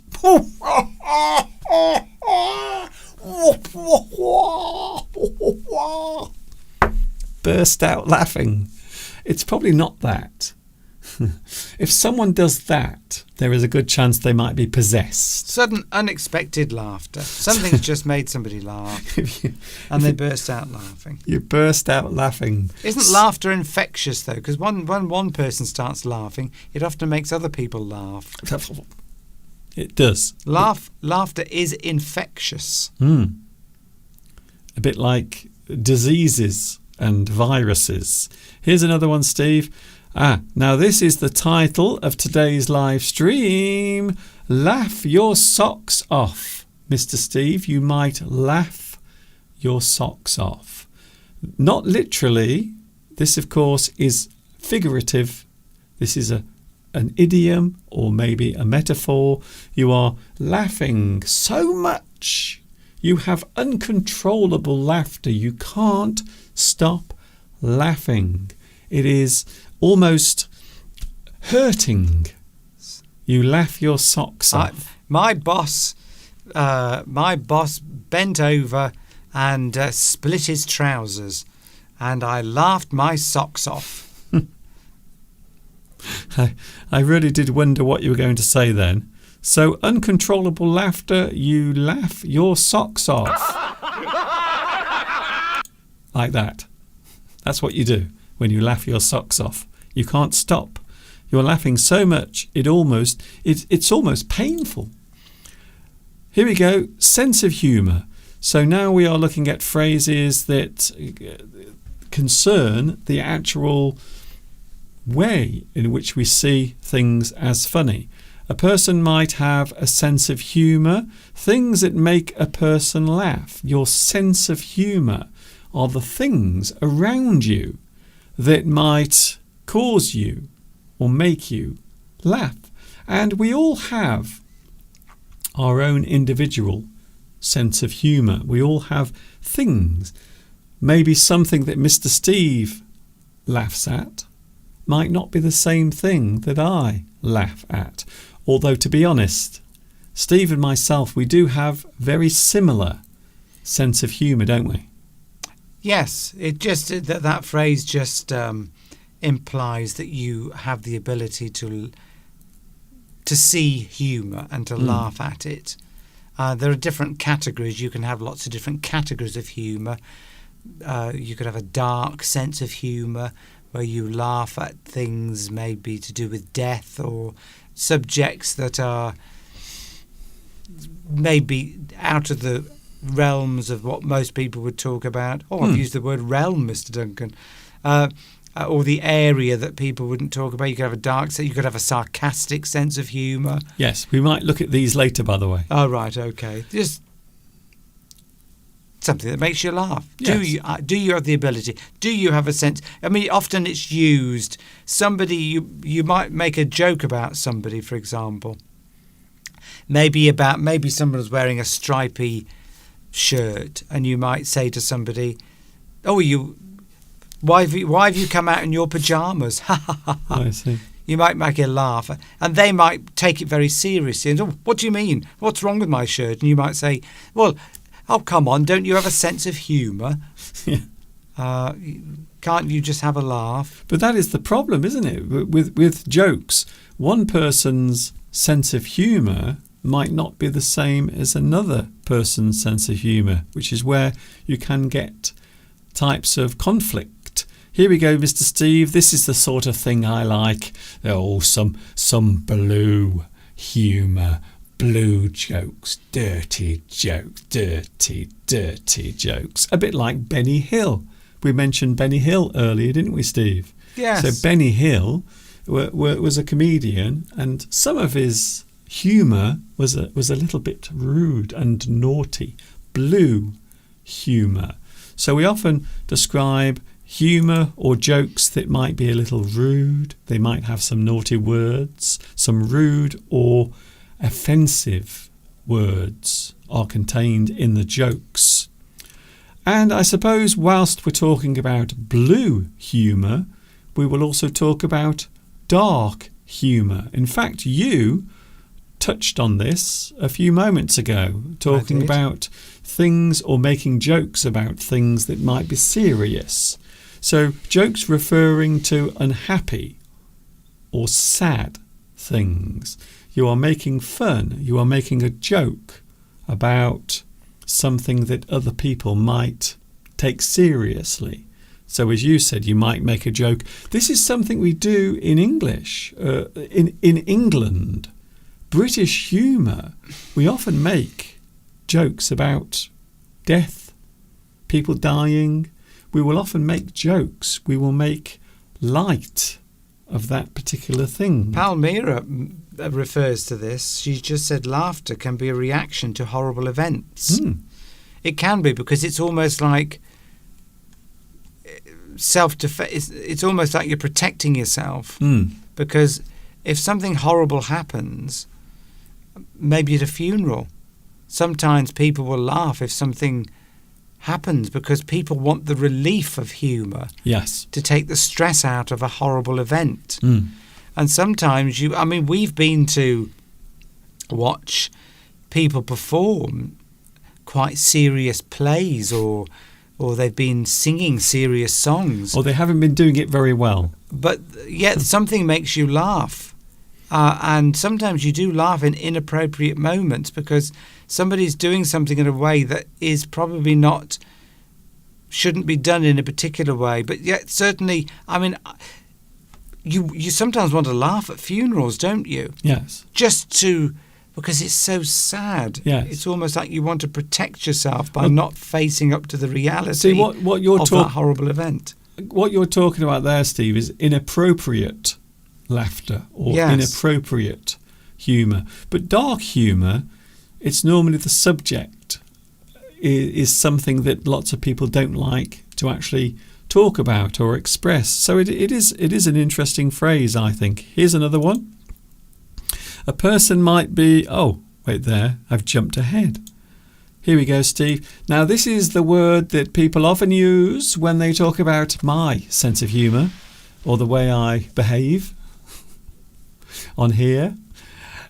Zany humour. Zany is a little bit crazy or maybe surreal. Something that is exaggerated might be described as zany. So some people say that I am zany, maybe a little bit wild, slightly crazy even.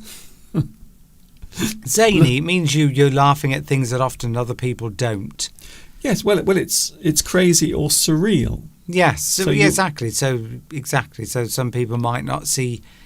You might have sort of wild physical humour or something very different. Jim Carrey. Jim Carrey. There's an example of a zany comedian. Mm. Doing lots of physical things, and it's not just the straightforward standing up, telling a joke. Mm.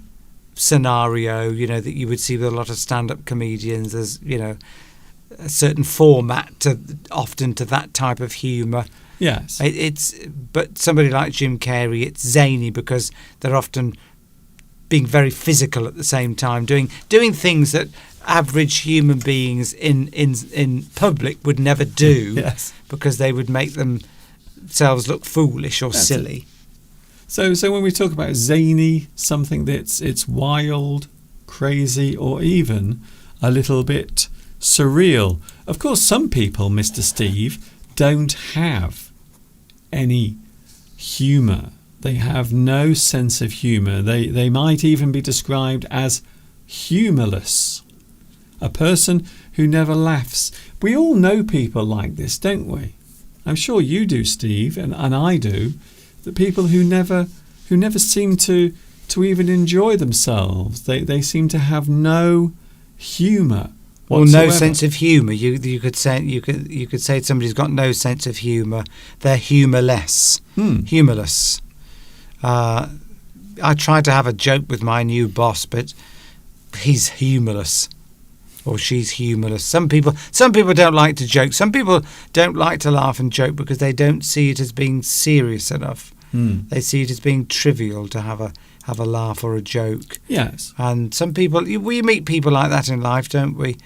You will always imagine sort of judges to be humourless in certain professions. Well, yeah. Well, their job involves being serious. Well, that's it. So you might say that they're humourless. Yeah. Somebody who is, it's a derogatory term. It's a negative term because nobody wants to really be described as humourless. No.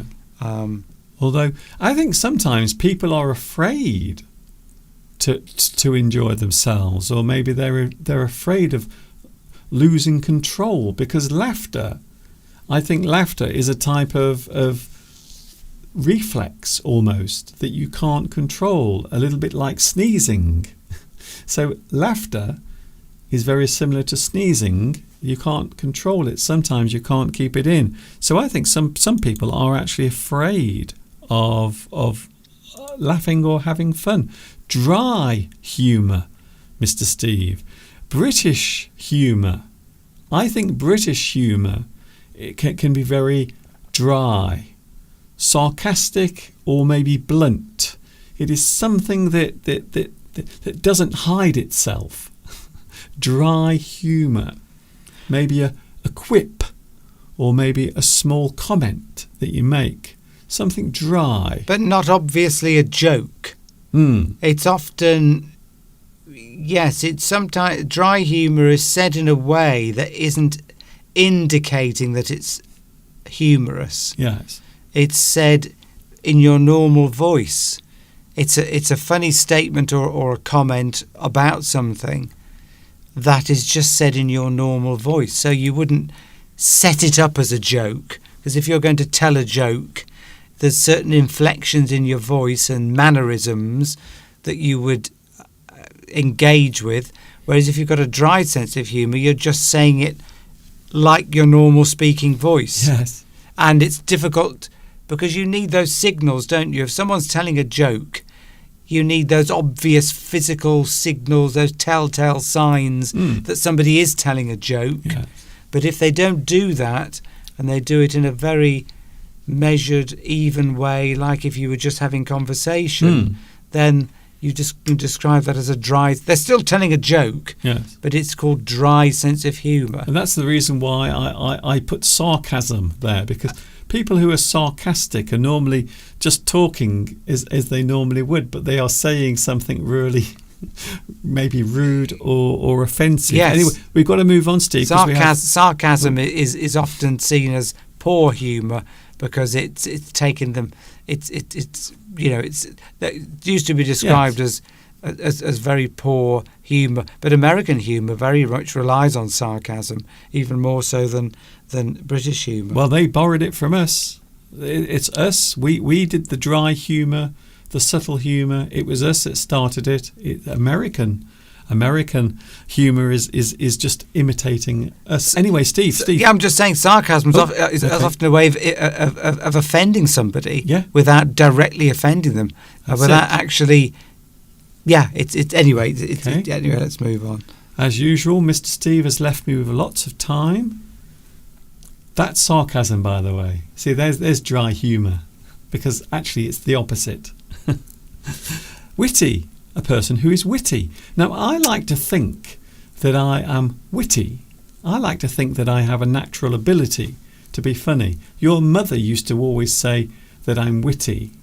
Your sister quite likes my sense of humour. Whenever we meet up with Mr. Steve's sister, you can guarantee that she will be laughing very quickly, because I sort of say things and do things and she's always having a laugh.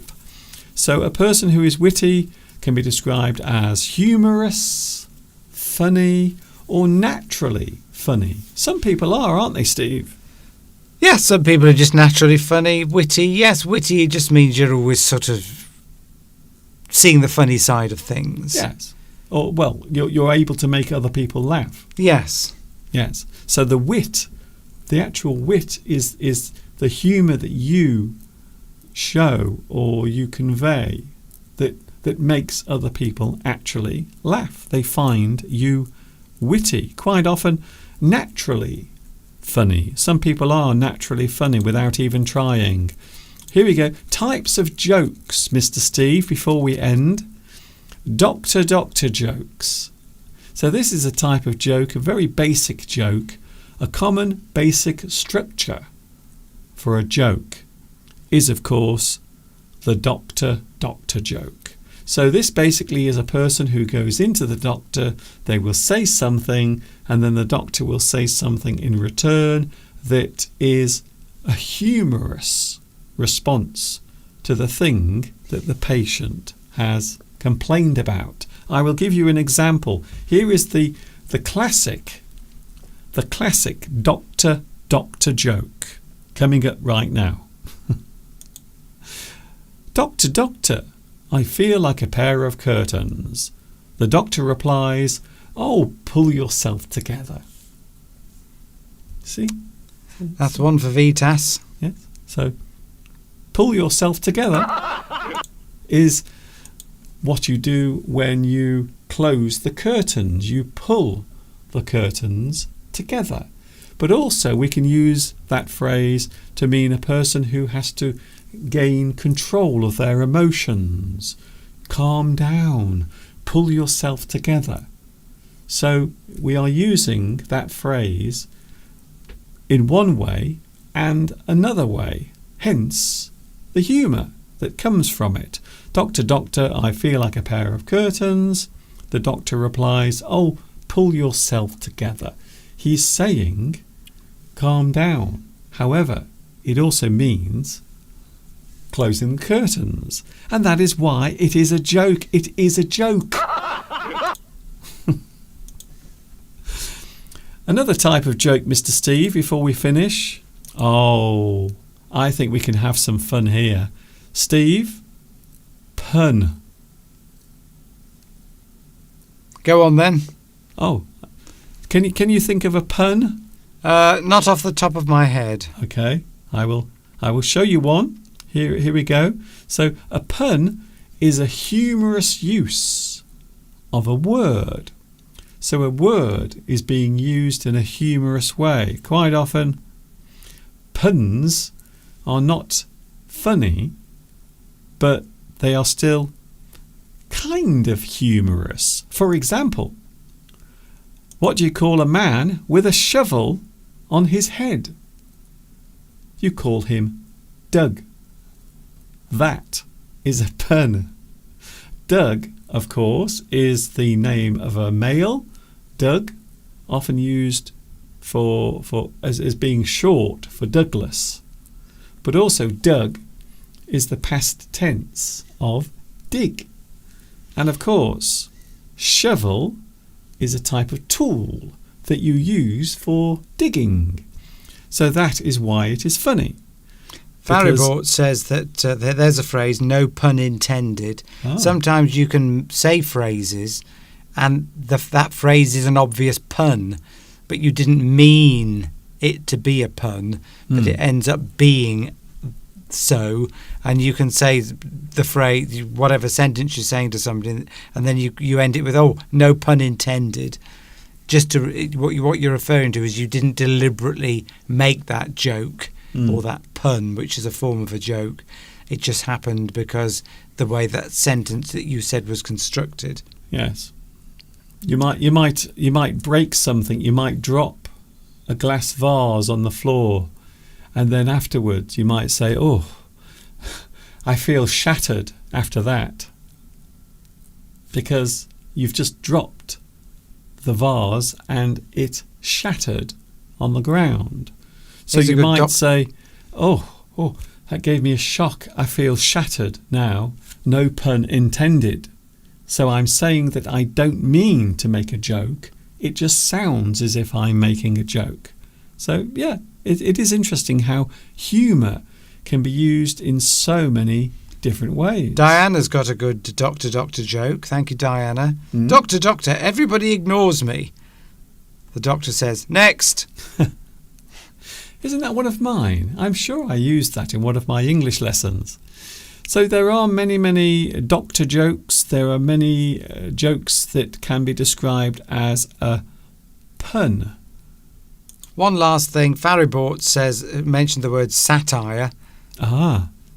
Satire, which is humour from current events, politicians, maybe institutions. It's actually a little bit more blunt than that. It's just basic sarcasm. You are being sarcastic towards a person. Yeah, that's what I mean. It's usually about political institutions, isn't it? Yes. Politics and or famous person. Institutions and things like that. The establishment. Yes. You're normally making humour out of the establishment. Yes. Or a person as well.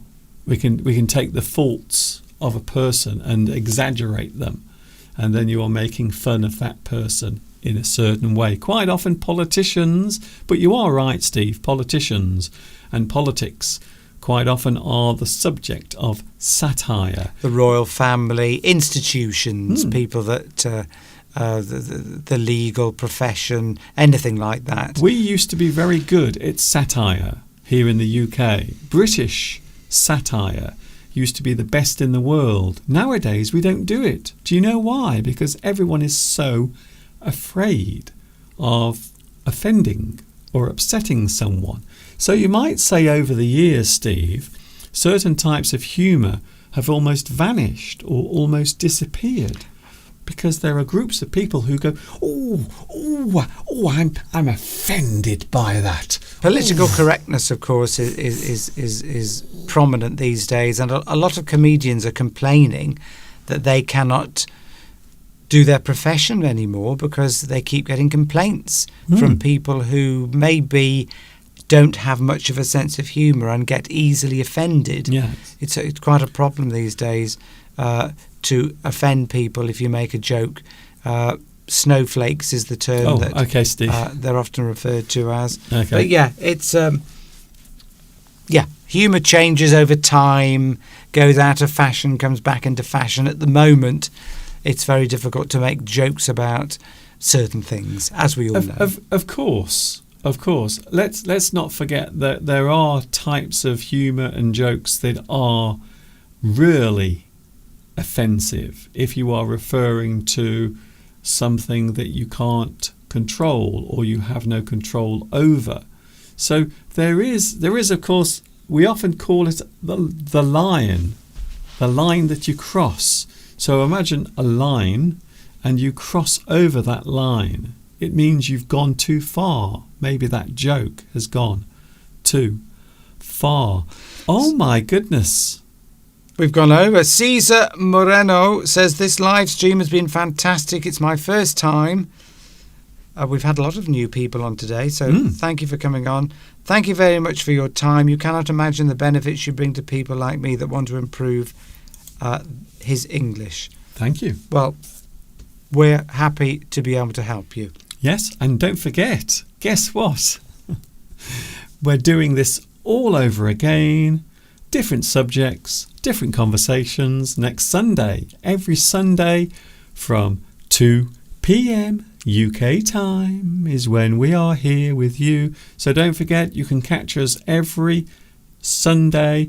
And sometimes I am with you on Wednesday as well, if I'm not busy producing lessons, which I was doing last week.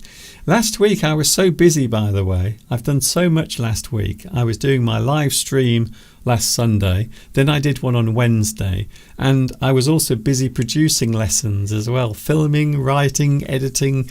Oh my goodness. And even Steve noticed the difference, that I just wasn't keeping still for very long. You might see us tomorrow. We will see what happens. We're not sure at the moment. We might be on with a live stream because we have an extra day. Tomorrow is a public holiday and we could do something special, something unusual maybe. Thank you, Mr. Steve. Thank you, Mr. Duncan, and thank you for all being here today. I've enjoyed it. I hope you have too.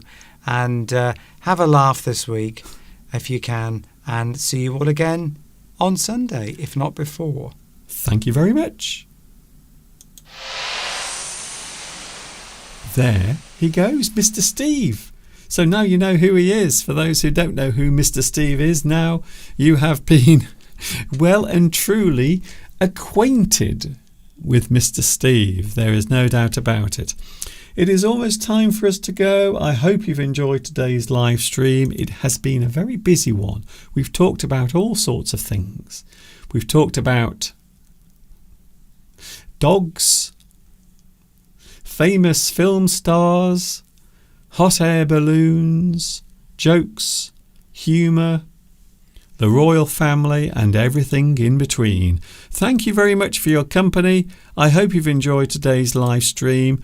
We are back with you next Sunday. Definitely next Sunday. We are back with you.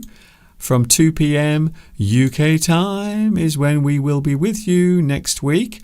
And, of course, you might see me during the week as well. It depends on what happens, really, if I was honest with you.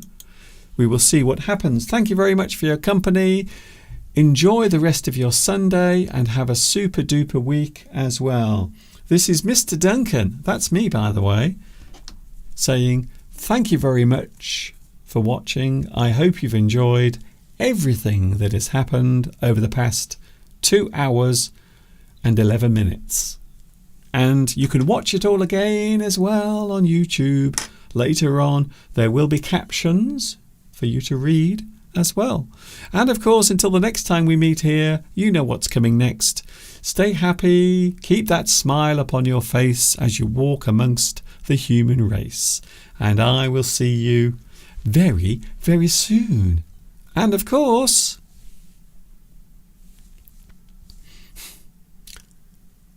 ta-ta for now. Stay safe.